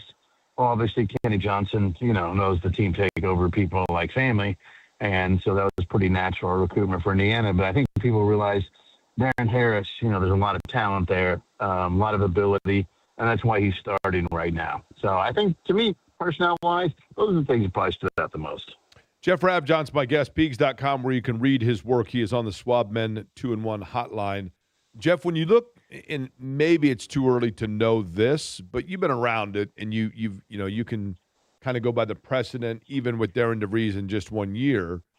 When you look at the depth of talent that Indiana has, realistically speaking, this year, once we're into the real grind of it, ideally they would like to go how deep? This is a team that can go how deep before they really get drop-off in terms of who they're putting on the floor? Right now, I think they got 8 that you could actually comfortable put on the floor in a Big Ten game and go, they are going to help us win this game. I think they have 8. You got the starting 5 with Marcus Burton, Bryce Lindsey, Darren Harris, Aiden Sherrell, power forward, Samet Yugatola starting, and then coming off the bench, I think you have Jaden Mustaf would be, normally speaking, first guy off the bench, and then Trent Sissy would be first front court guy off the bench. Prince Alexander Moody, your eighth man. I think right now they got 8 who, if I was giving my opinion, I would say those 8 I'm confident in. Again, the other freshmen, they got talent. They're just slender right now. Maybe spot minutes in the Big Ten, but how much are they going to help you on a consistent basis? I don't know this year. I like them long term. Really like both of them long term. But I think right now you're going to, be really, really honest about what you've seen in practice, what you saw in the exhibition game. And with the freshmen, obviously, I've seen them a lot in high school and AAU. So I'm going a little more on what I've seen in legitimately competitive situations. I think there's 8. They're 8 deep right now. Now, that could grow when you get in the season, but right now it's 8. Okay, and with that, Jeff Rabjohn's my guest.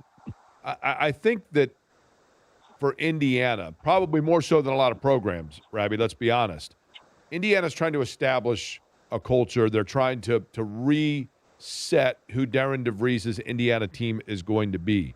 So I know in portal, for example, you're getting guys a lot of times that are trying to better their own situation. But for Indiana, do you think there was a concerted effort via portal to get guys that were going to be at least 2-year guys? And then you mix that with your freshmen, and now you've got continuity of roster so that it's not just revamping 1 year to the next, to the next, to the next, because maybe eventually you can get there, but for right now they've got to establish an identity of who they are. Is that a fair assessment? 100%. 100%. They definitely, as they were preparing for the portal, and, behind the scenes we all hear, who might portal, likely to portal, whatever. I mean, by January, I had over 150 guys on just the list I was compiling. I expected the portal. And, one of the things that they wanted was roster stability. And that meant guys in the portal, if you can, who have multiple years left. And they got that. They got it with all of them on paper. Certainly, if Aiden Sherrell plays the way he can play, maybe the NBA comes calling. But on paper, they all have multiple years left. Aiden Sherrell, multiple years. Marcus Burton, Darren Harris, Bryce Lindsey, Samet Yugatola. They all have multiple years left. Some of them now are going to have 3 years left instead of just 2 because of the new 5-for-5 rule. So there is a chance to have real roster stability. It's something Darren DeVries wants. You talk to every one of the assistant coaches, and none of them want that Mike Woodson nonsense. They're just rolling over the entire roster every year. Ryan Carr, when I talked to him when he got hired, he even mentioned it, that like the IU basketball program has been too portal dependent in recent years, and you have to have some continuity. So they wanted that in the portal. And then they also wanted to get some high school guys that you bring in, and it's about recruit, retain, develop. So there's a lot more. The roster in those terms is constructed a lot more like the way Darren DeVries wants it to be constructed. Okay, Rab Johns, I can't let you go, and I know basketball is your primary beat, your almost entirety beat for that matter. Jeff Rab Johns, my guest from Peegs.com on the Swabmen 2-1 hotline. But tomorrow we're going to find out. Matter of fact, just about 24 hours from now, Monson Sales is the number 1 wide receiver in the country. He is a top recruit of any position in college football recruiting. He is, of course, from Lawrence North High School, and Indiana is on his short list. What do your colleagues or you hear at Peegs about where he may end up? Yeah, well, first of all, you have to ask that question. I would be stunned if you didn't, Jake. That's right. It's the biggest story, really. It's the biggest story for IU athletics right now. They've never gotten somebody who's highly ranked. They've never gotten a skilled position player who's ranked number 1 in the country at their position. It's a monumental recruitment. He's unbelievably talented, 6'5". And it's Indiana going against the likes of Texas, Alabama, LSU, going down the list. And even though he cut it to 5, there's some big names that he cut when he cut it to 5. So it's incredible that Indiana is actually in this position to where they're a legitimate contender for the number 1 receiver in the country. And the people that I talk to, they tend to think Indiana gets him. That's what they think. They're not stating it like they know or anything like that. That's not like intel. They just say, hey, the people I talk to around, Indy, in some football circles, some other circles, they think Indiana wins. They think Indiana's done a really good job. They think he loves IU's offense.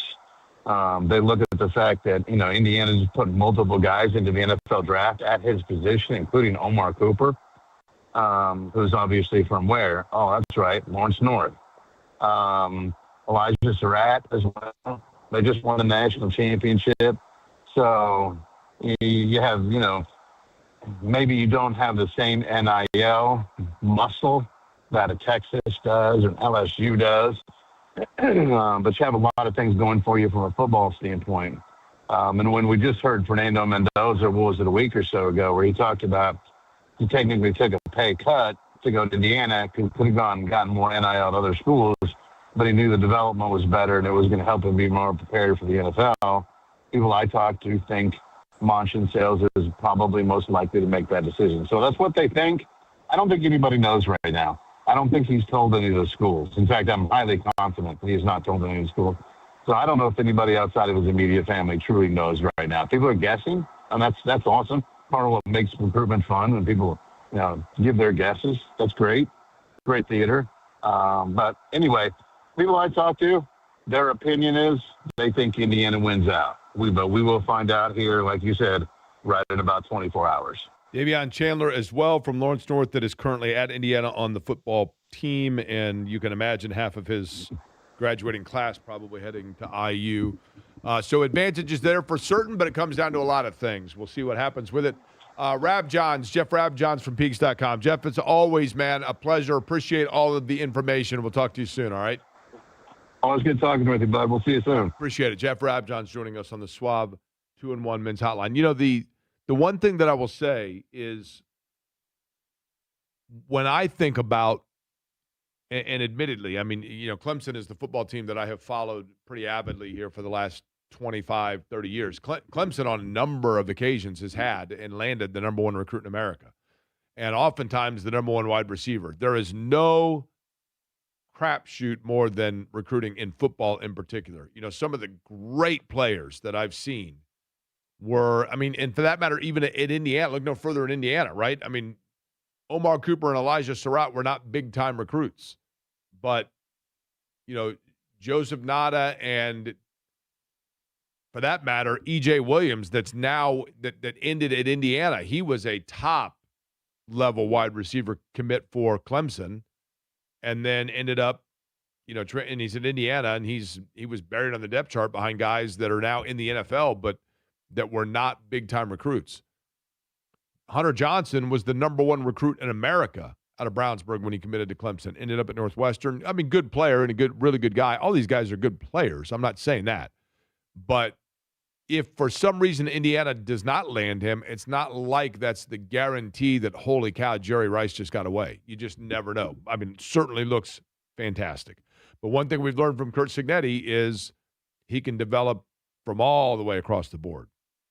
We'll get back into what happened last night at the Fieldhouse, including, is there a hypocrisy or an inconsistency in the way that we assess one of Indiana's biggest stars? I'll explain next.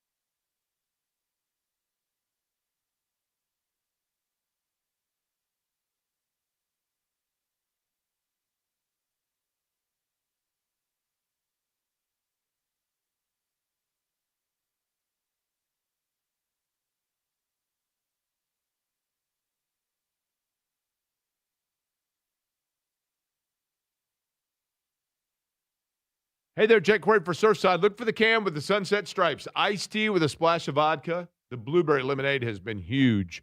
And lemonade, of course, with a splash of vodka. Look, I love Surfside, folks. I love this time of year. I love being out. And I love being able to enjoy. My cousin and I were watching the World Cup, and he was sitting there enjoying a Surfside. He's like, man, I just love it. I said, I know, because it's so easy to enjoy without that carbonation in it. And guilt-free, really, because 100 calories, 2 grams of sugar. So Surfside, there is a lot to love. And then, of course, that natural smooth flavor, it goes without saying. Look for the can with the sunset stripes. Don't go for one of the imposters. Ask for a Surfside, the can with the sunset stripes. Please enjoy Surfside wherever you enjoy your favorite adult beverages. But please be 21 and please consume responsibly.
You're listening to Query and Company on 93.5 and 107.5 The Fan. I got 2 tickets tonight to the big circus, right? We've got 4 tickets to the Indiana State Fair. You know, we could do that in get to know your listener fashion. We haven't done that in a while, and kids love that when we've done a lot of research on that, right? Well, we've got too many guests today to be doing get to know your listener, Jake. You have to spew whatever nonsense you've got to spew today. Excuse me? That takes away from your spewage. Speaking of that, I'm not saying this is nonsense, but I did notice this last night. We talked about it earlier with Tony East. You know, maybe there was a method to the madness. Madness, wrong word. I'm using a phrase there. When Caitlin Clark got a technical earlier this year, I don't know if we still have that audio of her talking about when she got that technical, Eddie, for clapping. And she was very vocal afterwards about her displeasure of getting a technical foul on what she determined or insinuated was an unfair or unjust judgment against her. And she's right on the cusp now of a technical and then a suspension that comes with it. But the last time that she had a technical foul, this was Caitlin Clark. This was what, like a week and a half ago? It's probably like 3 weeks ago. It was that long ago. But Caitlin Clark discussing getting a technical foul and calling the official by name. This was after that game. Here we go. I got a technical for clapping. So, like, if we should all just go on the calendar now and pick a game that I'm going to be suspended for if I'm going to get technicals for clapping. I asked Gerda. Gerda said that I got a technical for clapping. If any technical should be taken away, it should be that one. If it's truly for clapping, that's what they said they gave it to me for was for clapping. So it's just ridiculous. I don't understand it at all. So even within that, though, how aware do you have to be of the 8 technical fouls? I mean, I'm going to play with emotion. I'm going to play with passion. And if they're going to give me a technical foul for clapping, then so be it. That's their choice. And the league can come back and review that play. And I'd love to hear what they say of the reasoning of why I got the technical foul in that situation and why other players on their team didn't get a technical foul in that situation. If anything, split it. Okay, fine. Everybody gets a technical foul. That wasn't how they were handed out. So I'd love to know. But obviously, that's what I went to Gerda and said. I said, why'd you give me a technical foul? She said, because I was clapping and instigating. I said, okay, then you just don't like competitive basketball. And that's just facts. That's just reality. So disappointing from them. Okay. I remember at that time, Gerda Gatling, by the way, the official that she's talking about there. And I thought right there, in that moment, Caitlin Clark displayed in that explanation why she got a technical. Because in that moment, she went right to the point of a sound explanation. And at the very end, she couldn't hold it back, and she had to go with you just don't like competitive basketball. I mean, that's disappointing, but that's just facts. And that's opinion, not fact, right? She showed an inability to control right there, and that's probably the reason she got a technical. Now, last night, however, I mean, I heard Debbie Antonelli say it on the broadcast, and a lot of people were saying it just in assessing it. When she, again, to Gerda Gatling, voiced her displeasure very demonstratively last night in the Fever loss during a play where she felt there was an unfair foul called on Aaliyah Boston and one had not been called on the other end of the floor against Golden State. She was extremely animated to Gerda Gatling, and yet she did not get the technical. So perhaps the message was sent, and there is a method to that where you see people, they're working the officials. They're saying to them, I'm going to call you out this time, and that had to be in the back of Gerda Gatling's mind, right? Okay, oh gosh, maybe I did last time issue it too prematurely. Maybe I did last time get a little bit too sensitive. Maybe I was a little bit quick on the whistle last time. Maybe that came into play last night. But for a league and a commentary about Caitlin Clark where we discuss and talk about often how so much is allowed in the way that she's guarded and the physicality in which teams play against her. Perhaps last night what we saw is now a shift of that where there is a leniency as well for her in the same light. And that's why last night she didn't get that technical. I mean, I was watching them like, well, all right, well, they're going to have to play this game without Caitlin Clark. When I saw I don't know how to properly, describe what in the world that was other than just demonstratively expressing frustration. Because think about this, Jake, if Rick Carlisle does that or, a Pacers player does that towards Tony Brothers or one of the officials in the NBA, they're for sure getting one. Correct. With the way that she did it last night, not only did you demonstratively express yourself with your body language, you run all the way up and get in the official's face and you're cussing at the official, dropping F-bombs. And to not get one, I think, is very, very lucky. I would agree. And let alone not being ejected, because that was an ejectable behavior. She is an epicenter star in the WNBA, and she has relationships with other stars around the NBA, one of which has made his name into the news when it comes to the Pacers. And Alex Golden was one that seems to be on the same page as I, but it seems like it's the two of us against the world in a theory. We'll explain when Alex joins us coming up.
listening to Query and Company on 93.5 and 107.5 The Fan.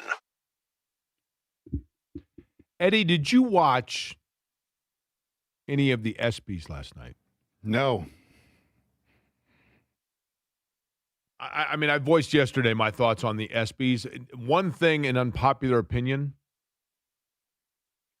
Fernando Mendoza did not win. He was eligible, or he was nominated for Breakthrough Performance of the Year, and he didn't win it.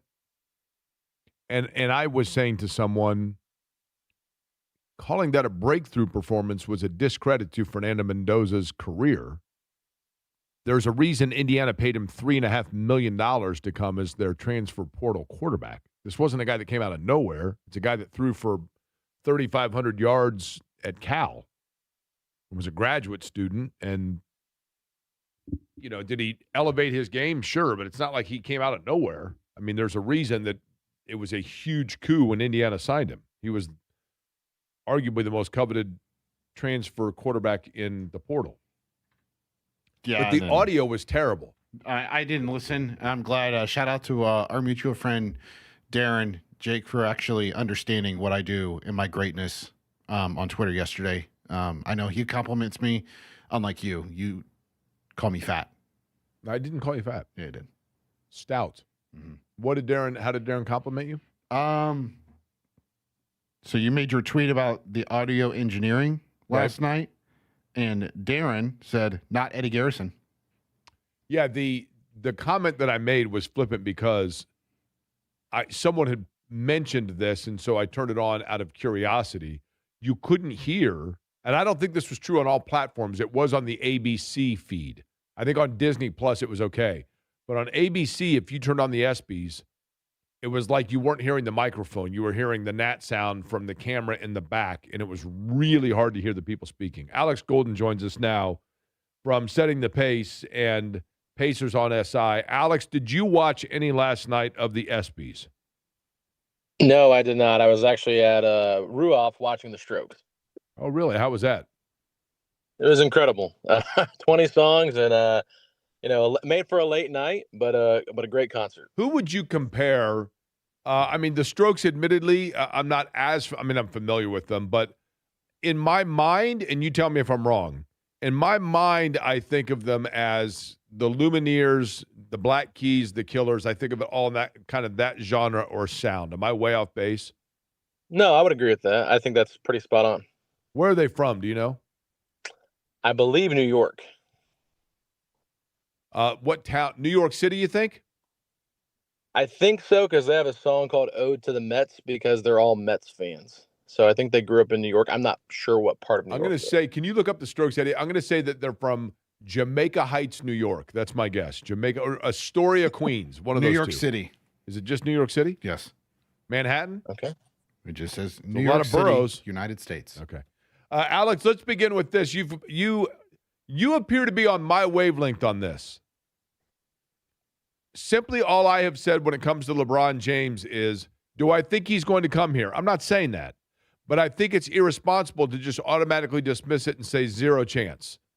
I think there are some things that if that were to happen, you could retroactively look back at that I think people are sleeping on and say, yeah, there were signs. You have written about this. Tell me where you think things are. Yeah, I mean, I think I'm right there with you in terms of Indiana is clearly not the favorite. I said there's less than a 1% chance of it happening.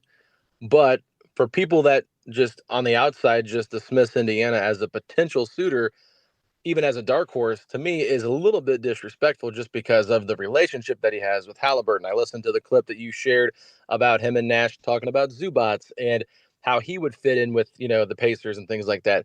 Clearly, he thinks highly of this team, this organization. If you want to say, well, why would he go to Indiana? Well, what's much different about Indianapolis and Cleveland?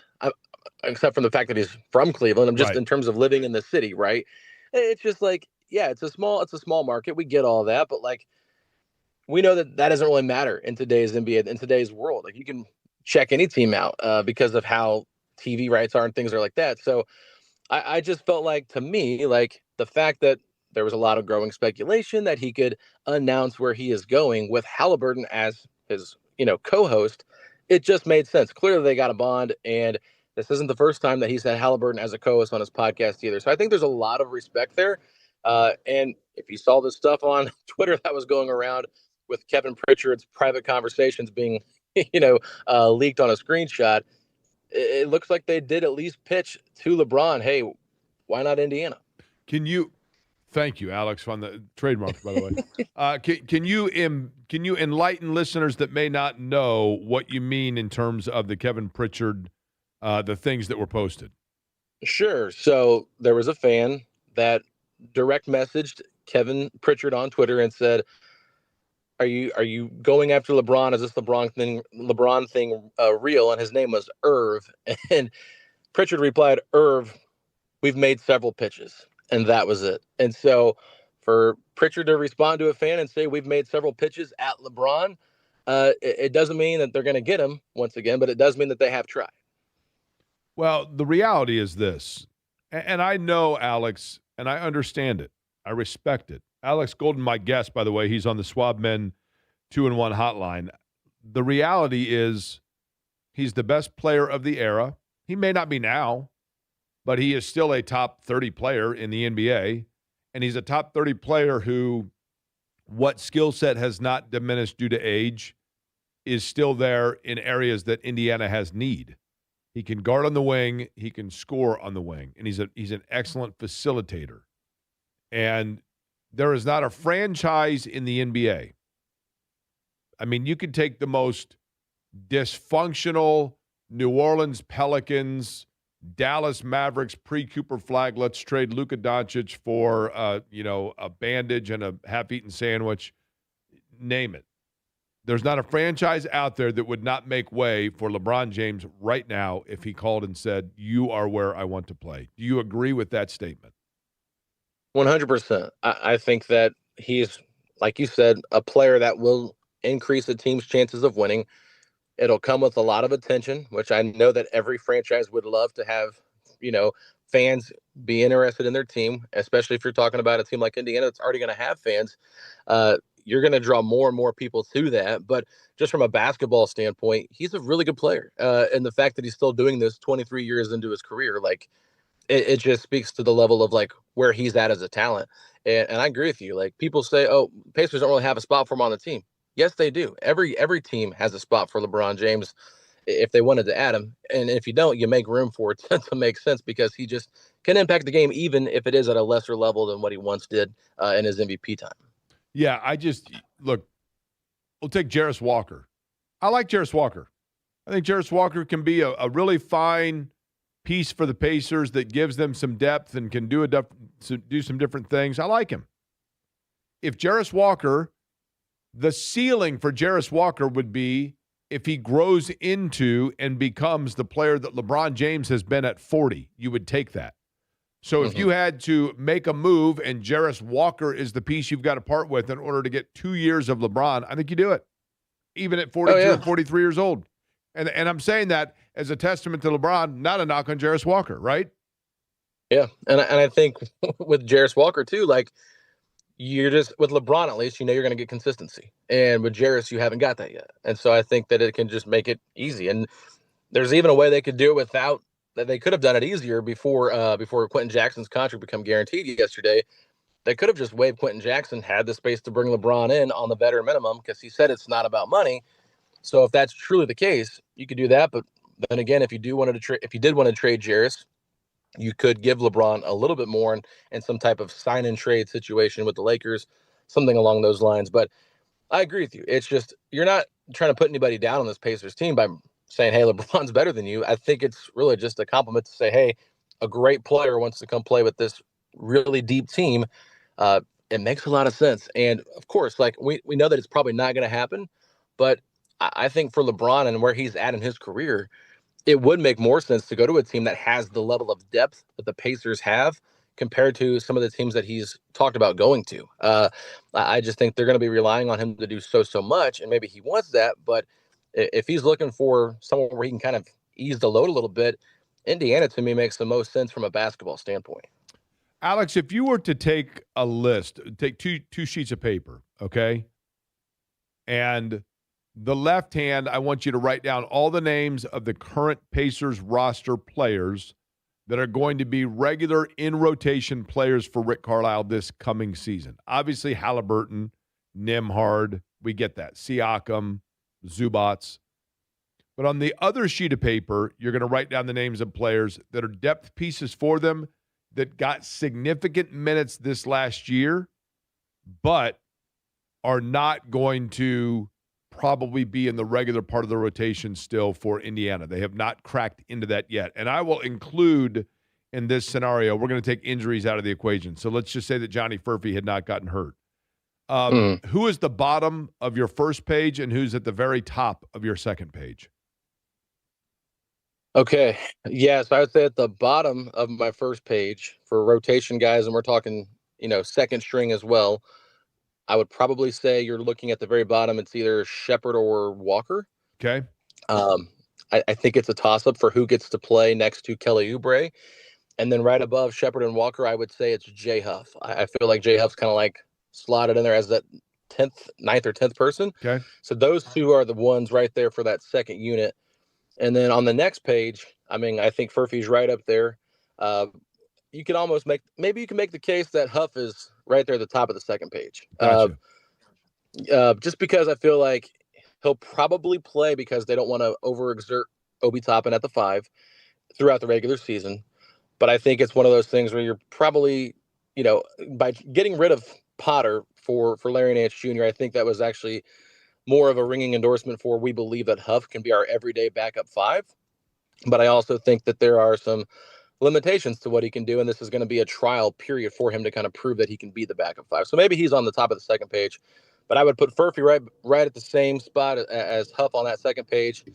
And then, of course, Quentin Jackson, I don't think he's going to play much at all. So that's kind of where I see it from last year's group. Okay, one thing that has not been asked or discussed that I'm curious about. Zubats and Jay Huff are two totally different players.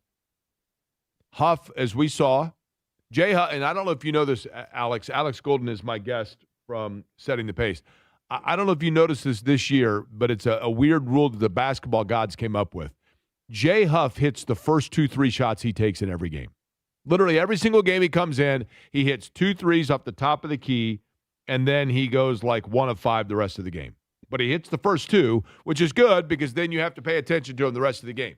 But he is a perimeter playing big, obviously, and then he has funny dunks and he can rim protect a little bit. Zubats is a low block guy, period. Is it possible that we will see rotations where both are on the floor at the same time? I would be shocked if that were to happen just because of the options they have at the 4.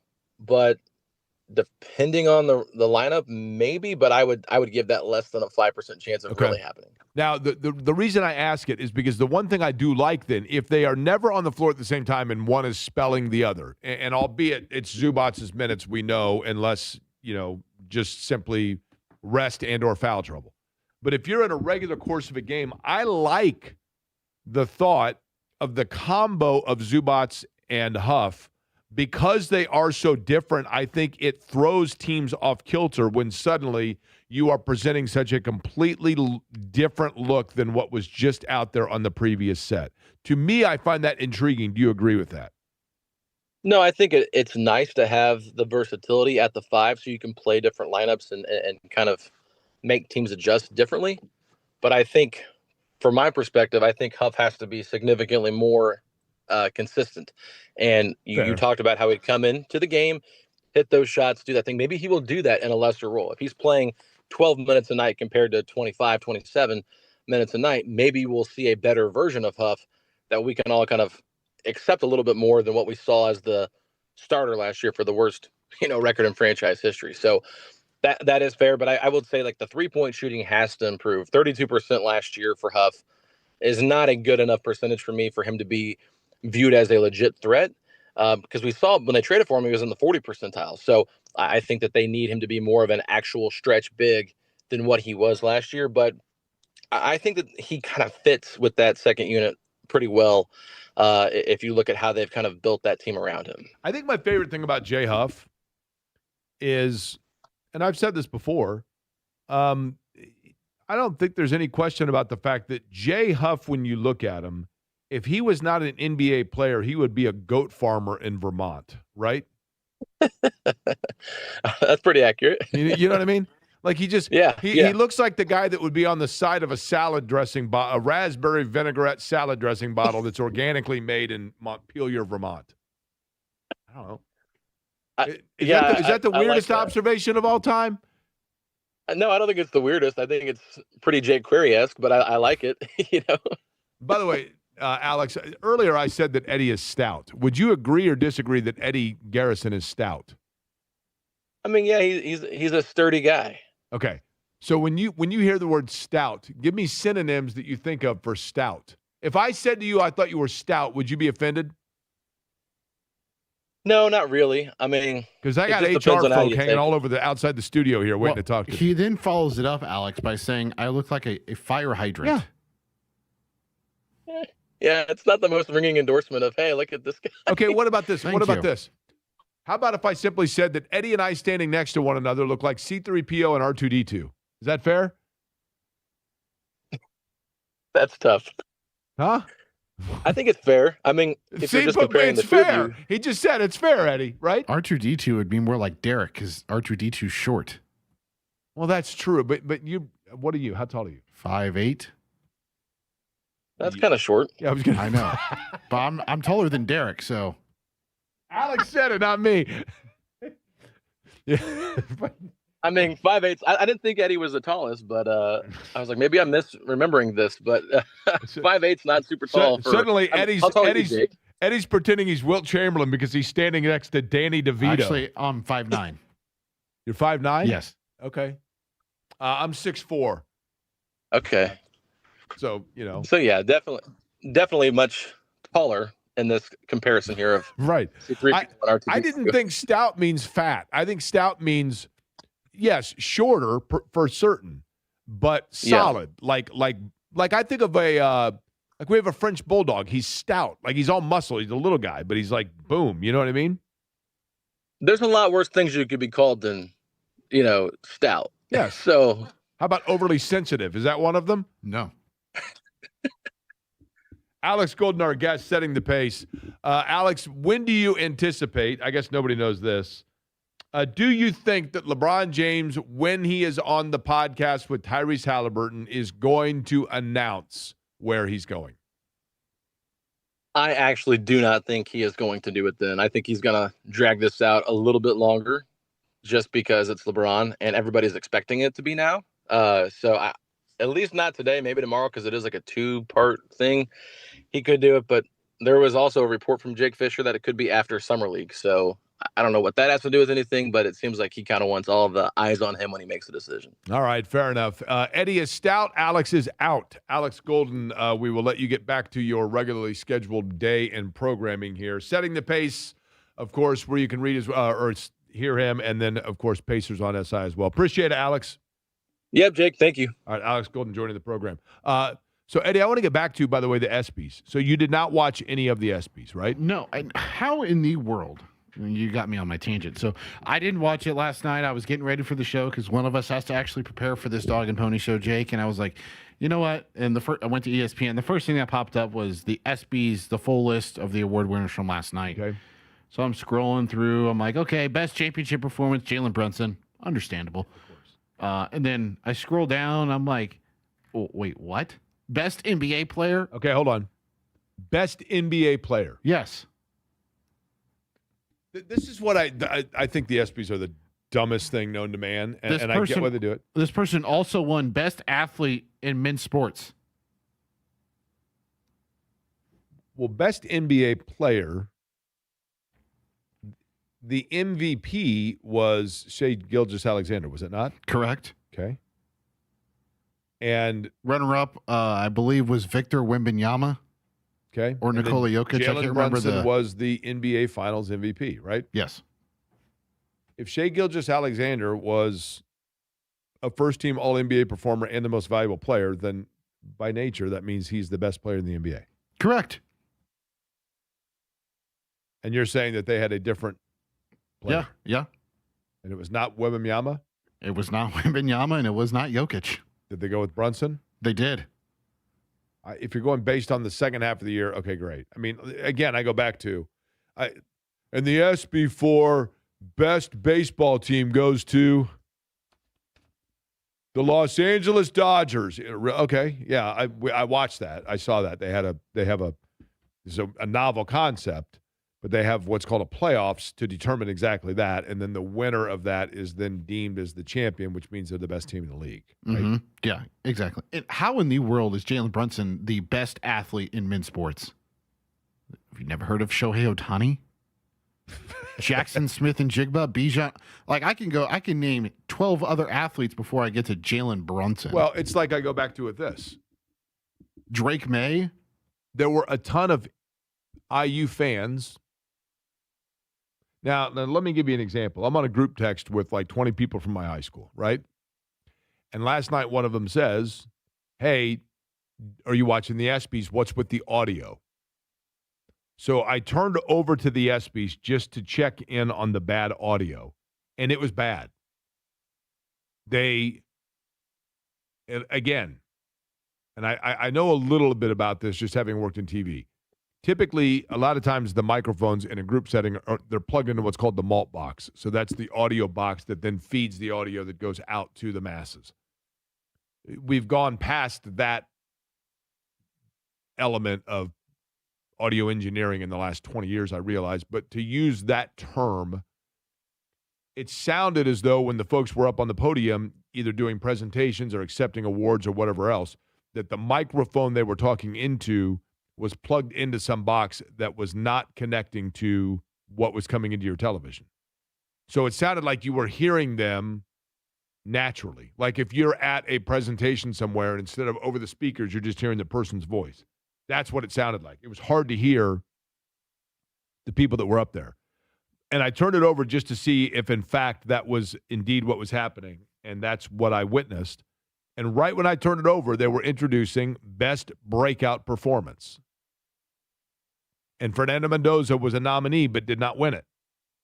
And so on the group text that I'm on, I said, yes, I don't think Mendoza should have won Best Breakout Performance because that's a discredit to what he accomplished before arriving in Indiana. He had a remarkable season, a historic season.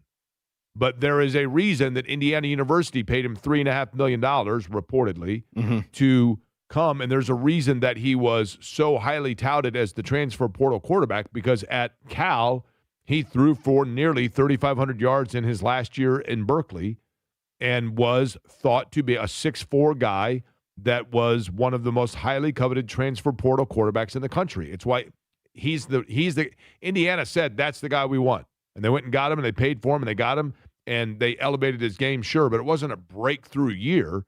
He played 4 years in a major conference and was a grad student. So I simply pointed that out, and one of my friends, whose son's name is Leo, and Leo just graduated from IU, Leo wants to fight me now. Really? Yeah. Literally, Michelle, one of my friends, responded and said, Leo wants to fight you. Also, are we having recency bias in this category, too, of the best team going to the New York Knicks? Yeah, of course, right? Did we not watch the NFL season where the Seattle Seahawks dominated pretty much everybody through the course of the entire season and the playoffs? How about the Dodgers? Well, that too. No one is more far ahead. No one has a bigger gap over their peers within their league than the Los Angeles Dodgers. And Shohei Ohtani, to your point, Eddie, Shohei Ohtani, if the Super Bowl had been, if the World Series had been held in May, he would have won every single ESPY. Yeah. His first 7 at-bats in the World Series, he had 5 home runs and 2 doubles, right? Mm-hmm. At one point, I said, the only time you can pitch to this guy is if he comes up to bat and the bases are loaded in extra innings and you can't walk him. That's the only time you can pitch to this guy. Not only that, not only is Shohei Ohtani doing that, and I know that in the World Series he actually lost the game that he pitched, but he is a top 20% pitcher in Major League Baseball. Shohei Ohtani is not just the best athlete right now in the country in pro sports. Shohei Ohtani, and when I say this, it's going to sound like recency bias or the living in the now bias. And it's not, this is not true. I know about Josh Gibson. I know about Whitey Ford. I know about Christy Mathewson. I know about Cy Young. I know about Honus Wagner. I know about Ty Cobb. I know about Brooks Robinson. I know about Frank Robinson. I know about Bob Gibson. Shohei Ohtani is probably, if he is not already, the greatest baseball player of all time. Of all time. He's the most feared hitter in baseball, and he's the most feared base runner in baseball, and he's one of, if not the most feared pitchers in baseball. Yeah. By the way, I totally forgot about this. Tells you how much a recency bias holds into this, but Adam and Alec both said men's gold hockey medal team. That I mean, I understand that, yes. Yeah. I mean, that, again, best team in terms of like the definition or the best story of a team. It kind of depends on what the definition is here, right? But yes, I mean, that I don't think anybody would have had a problem if that's where they went with it. Oh, yeah. I mean, they beat one of the greatest Olympic hockey teams ever assembled with Canada. Yeah, I mean, it's hard to argue that point. Yeah. And that was a great, I mean, you know, that got everybody rallied together and whatever else. And anytime you have a national team, it is something that is of, you know, of great fun, pride, and all of that. Speaking of that, national teams, we're down to 2 of them. We got to check in on the Chicago's Pizza numbers game.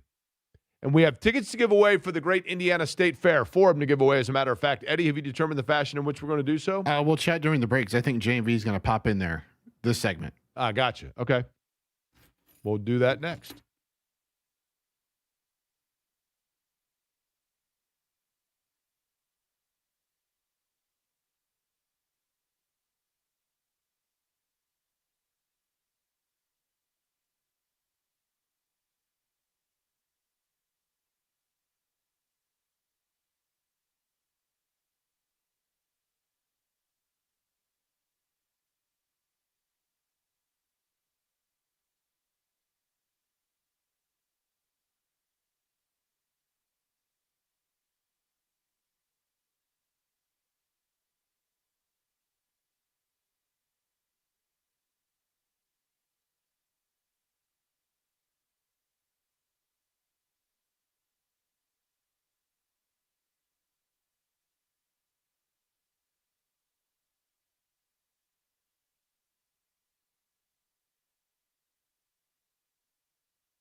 Hey there, Jake Query for Game Day Men's Health. Game Day Men's Health, Avon, Carmel, Fishers, Greenwood, also the north side of India on North Shadeland. Game Day Men's Health, guys, it is to get you back in the game. Maybe you're sitting there saying to yourself, man, I got this belly fat I cannot get rid of. Visceral fat that is just oh so stubborn. Or you just have that feeling where you just don't have the energy like you once had. Number of different things that Game Day Men's Health can do for you. For example, peptide therapies, helping with workouts, quicker bounce back, less pain after a workout. Peptide therapy's great for that. You can take that orally now as well, which is huge. That in itself is a game changer. Game Day Men's Health also with testosterone replacement therapy, weight loss injection, all of it at Game Day Men's Health. And here's what I love about it. Relaxed atmosphere, great folks. Scott in the Carmel location is great. Fisher's as well. But in addition to that, they want to sit down with you and come up with a game plan designed for you. Not a one-size-fits-all, no. A game plan designed to exactly what it is that you need and what's best going to benefit you. Game Day Men's Health. Free consultation upon your appointment. Sit down and simply look over everything they have the discussion that's best for you. Game Day Men's Health at GameDayMen'sHealth.com. That's GameDayMen'sHealth.com.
Query and Company on 93.5 and 107.5 The You Fan. know who loved singing along to this number, sitting outside on the high school bleachers by the football stadium while the track team was running around?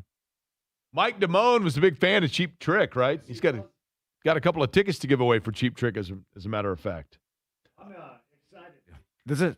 There we go. There we go. Much better. So you're having Damone on tomorrow? Damone is on tomorrow. Robert Romanus is scheduled to join me at 3. He's in town this weekend with Days of the Dead over at the Marriott on the east side. I would guess that Robert Romanus, who played Mike Damone in Fast Times at Ridgemont High, that movie came out in 82. He was portraying, obviously, a high school senior, but he was probably – how old do you think he was when the movie came out? Oh, he was probably 26, 25 or 26. Probably. Okay, so let's say 25. So that would have put him born in 57. So he'd be right around late 60s, early 70s, right? Yeah, I'm sure. Yeah. Now, are you going to ask him if he's got a couple tickets for Blue Oyster I'm Cult? I'm going to ask him that. I'm going to tell him that this is great iced tea. What about? Do you know why he didn't? Do you know why he wasn't going to buy the yearbook? He knows what he looks like. Yeah, he knows what he's like. So, how excited are you? Let's get to the real. You little wuss. You little wuss. I woke up in a great mood. You're what you call the wuss. Part wimp and part. That's right. He's got his fail-proof plan. Oh. And he's got the mustache coming in. Oh, yeah. Coming in, right? Yeah, right. But you need to ask him, of course, I don't need to tell you this, about how much time he got around Phoebe Cates during the pool. I mean, he was one of like 5 there for the pool scene, right? Yeah, and then why he didn't protect himself and knocked up Stacy too. That's right. Here's the thing that bugs, seems to catch him by surprise. The thing that bugs me the most, and I don't know if I've ever heard, is when he goes in the pool house with Stacy and she's trying to give her brother Brad's swimming trunks to him. I'm thinking, well, that's a little gross. I mean, No it's like question. Brad was having an awful time anyway. Then you're going to put Damone with his boys down with Brad's boys. That's very familiar. But here's the thing. I think Yeah. Damone was fairly suave and had no interest in actually putting on said suit. Probably right? not. They weren't going to make it that way. I want to know this. Yeah. I want to ask Damone this. This is my question for Damone. J&B joins us here. Brought to you by the good guys at Love Heating and Air, love-hvac.com, 317-353-2141. Ask Damone this. Yes. How is it possible that Damone lived in an apartment on the second floor? We know this because he comes out and Linda has, graffitied his car, right? Yeah. But when he's calling or when Stacy calls him to find out where he is, his mother says he's out in the garage with his father. So I always felt he lived part-time in his own apartment, I guess, but also helped his parents at home in the garage. Okay. Now, that is a very weird high school situation right there. Correct. But I think that's how he's supposed to be portrayed. He's just supposed to be above it all. Everybody did have that. I don't know about you, but at North Central my senior year, there were two guys that, Peter Nelson and Matt Klein went and got an apartment senior year, second year, because we were 18, right? And they went and got an apartment, and that was the cool thing. So maybe that's what he was, right? Well, I think about his scene too, and it's talked about in Swingers. Remember when they slow walk to I think it was to Average White Band back in the film Swingers, but they were talking about that being a Quentin Tarantino thing that he stole when he used it in Reservoir Dogs. The greatest intro walk is Damone walking into the Ridgemont Mall. He's walking around, getting into the elevator. Yes. And I know that they have shots of everybody else, the arcade, the pizza place, and all that, but most notably, it is following him walking through the mall till We Got the Beat by the Go-Go's. I think that is one of the greatest starts to a film. I went to the mall. Yeah. It's the Sherman Oaks Mall in California. The area where the escalators are in the movie theater is the only part that even looks remotely. They don't have a Wicks and did Sticks then. in there anymore, do they? No. They don't have an assistant to the assistant manager of the theater either. But if you can't smell her qualifications.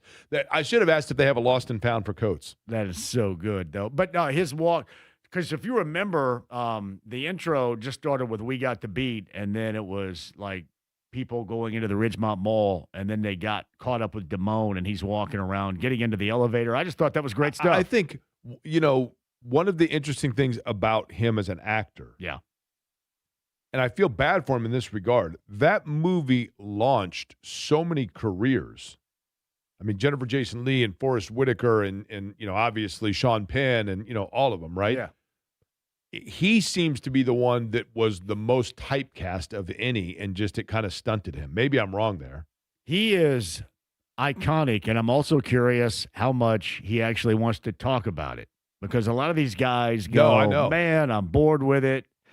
I hope he's not that way. I'll be incredibly disappointed. And that's, I guess you wouldn't be if you're coming to Indianapolis for this event, knowing that's. I mean, you've got to be able to open up about it. When I had Christopher Knight on, Peter Brady, I mean, he basically said, look, forever I bucked it. And then finally it was like, you know what? I might as well embrace this, right? This is the reality of who and what I'm seen as. What's on the big program today? We're going to go to Anderson. That's Moran's Bar and Grill with Evan Williams, me, and Brett Holverson, Tony Renz. We're going to do a lot of stuff up there. The Indiana Standard Bred Horse Association folks are going to be with us. But Zach Osterman, the game last night, Manchin Sales, his decision coming up tomorrow from Lawrence North.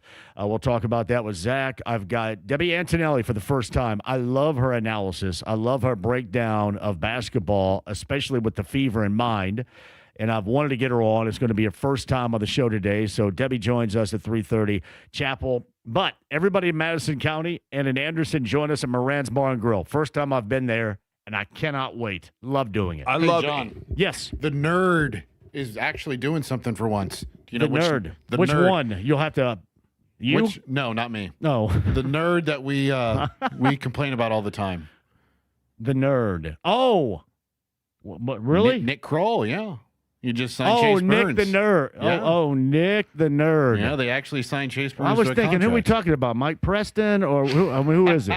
Who are we No. talking? Which nerd are we talking? You have to. Hey, thank you though, Nick Kroll. He is like the king of the nerds right there. Yeah. So They just signed Chase Burns, 7 years, $105 million. well, that's great. I hope he's not allowed to do too much trade deadline stuff because he's not going to be there next year, right? Why would you allow him to do that? I hope. Unless you're going to Chris Ballard him. So you as think- Chris Ballard has okay. been around here. Trade deadline. Yeah. Who's buyer? Who's seller? Well, the Reds are going to be a seller, I guarantee you that. Selling off because everything, they're right? cheap ass, and they're bad.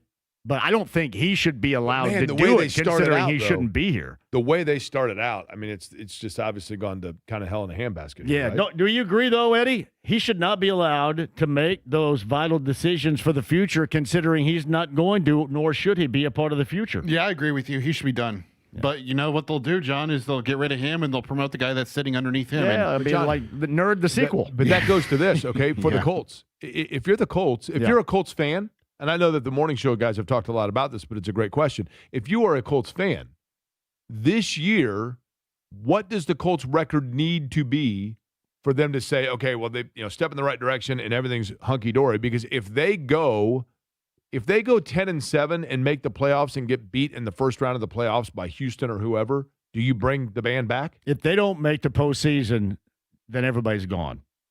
Just how it should have been, because Correct. you have these visions now of, well, look what happened when we were sideswiped by injury. Now it's going to work.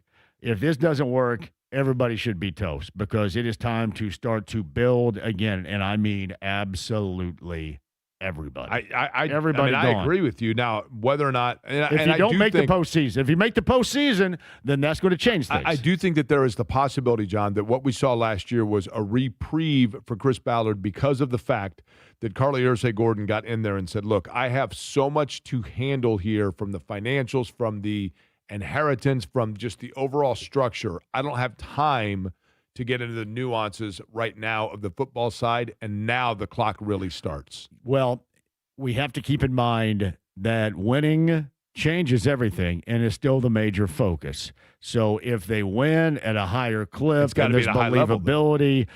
So if you make the postseason and you're impressive in doing so, given the fact you don't have options with first-round selections coming up next year either, so Crazy. what do?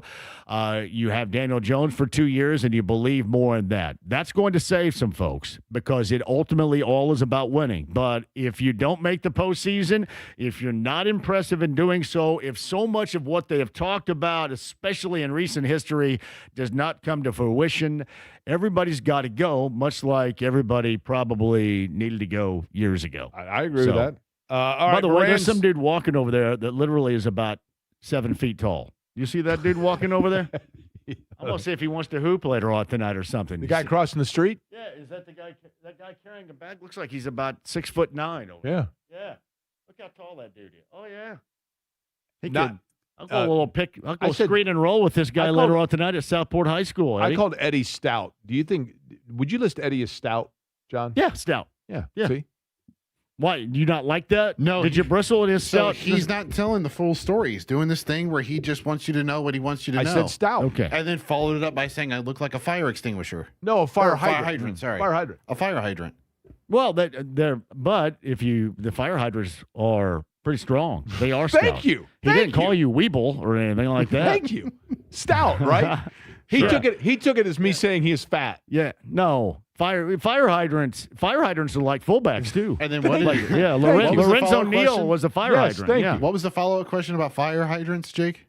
No, I said if you called me the dog, and I said, well, if I'm the dog, I don't want you to be the fire hydrant because I wouldn't do that to you. No, you said again, what, I was being you said kind. What go up to fire. What did you say about fire hydrants? Something about. What is a fire hydrant most known for in terms of its appendage? Well, yeah, you said I said a hose. And I said, Did you say okay, appendage? then take that for what it's worth. Yeah, so We did say you just call appendage on Olivia this what I show. think you called her? Huh? Did you just call Olivia what I think you called her then? No, I think you did. that's not accurate. At all. Man, I like the nerd reference though. Is great right there, especially when I can't immediately think Of which nerd it is? Which nerd you're trying to describe to me right here. Like we'll come back. A lot of Fever Dude fans, I can tell you that. That's There are right. a lot of dorks out there. We'll put a tie on all of it. John at Moran's Bar and Grill up in Anderson coming up 3 o'clock. We'll come back, put a tie on all of it next.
You're listening to Query and Company on 93.5 and 107.5 The Fan. Somebody asked me this question yesterday. It's a good question. Indisputably to me, and there is no competition on this question, the signature song of Van Halen, Eddie, is Go. No question what this is. I don't know. Not your favorite, their signature song. There's a lot of good ones, though. Understood. But there's only one signature song of Van Halen. Panama? No. Undoubtedly. As a matter of fact, 239-1070 is the text line number. We're giving away State Fair tickets. A 4-pack to the great Indiana State Fair that comes up in August. Eruption? No. It is indisputable the signature song of Van Halen. I would disagree. It's all subject to opinion. It's not. It is. Eddie, a signature song, that's where I think a lot of people err. The signature song is not the opinion of the fan base of the signature song is the one thing that more often than not belongs to the non-fan of the band. It's the song that when you stop 1,000 people on the street and say, are you a fan of Van Halen? And they go, they're not really. Okay, but what song do you think of? It's the song that most non-fans immediately recognize as being the band's. Not the one that when you play it, they go, oh, yeah, I've heard that song. The one that when you say the band name, more often than not, they go, that's the first song I think of. And in that case, it's indisputable. I mean, I just listed 3. Eruption. I mean, obviously, you're a huge fan of Van Halen. In Panama. Jump in Panama. There's Unchained. Okay, Jump is it is Jump. Jump that's is your opinion, but that is a fact. That's not an opinion. That's a fact. Jump is Google right now Van Halen signature song and see what comes up. Eruption. No. I looked it up. Eruption. I couldn't even tell you. Eruption's the one that has the guitar thing, right? Yes. Yeah. If you stop 1,000 people on the street and say, okay, Eruption, first thing you think of, 300 would go, is that Van Halen or was that Def Leppard? If you say Jump, every single person goes Van Halen. Indisputably. I will die on this hill. Running with the Devil, Hot for Teacher, Panama. Okay. Those are great songs. All of them are great. Jump. Look up Spotify downloads. You cannot measure that by Spotify downloads. Yes, you can, because because people download a song that is outside the genre. Like, in other words, somebody that's not, people have a playlist. Running with the Devil, also a really good song. Great song, no question. No question. Van Halen's signature song is Jump. It's indisputable.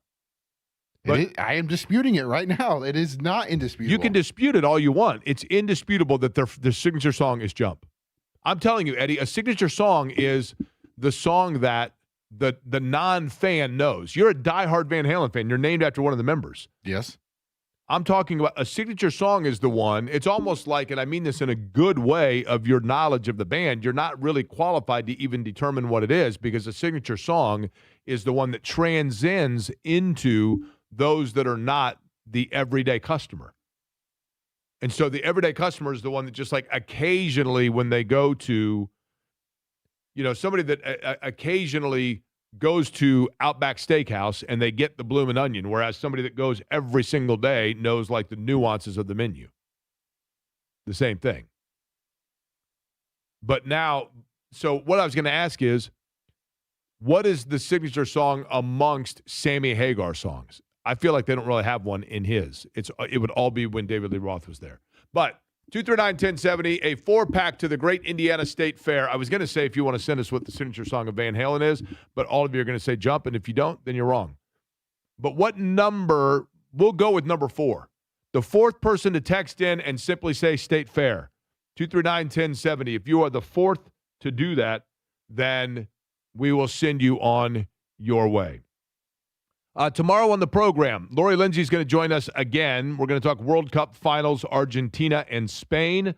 Also, Manchon Sales is announcing his college decision tomorrow. Indiana is a possibility, and if he announces for Indiana, there's a chance we'll have him on tomorrow.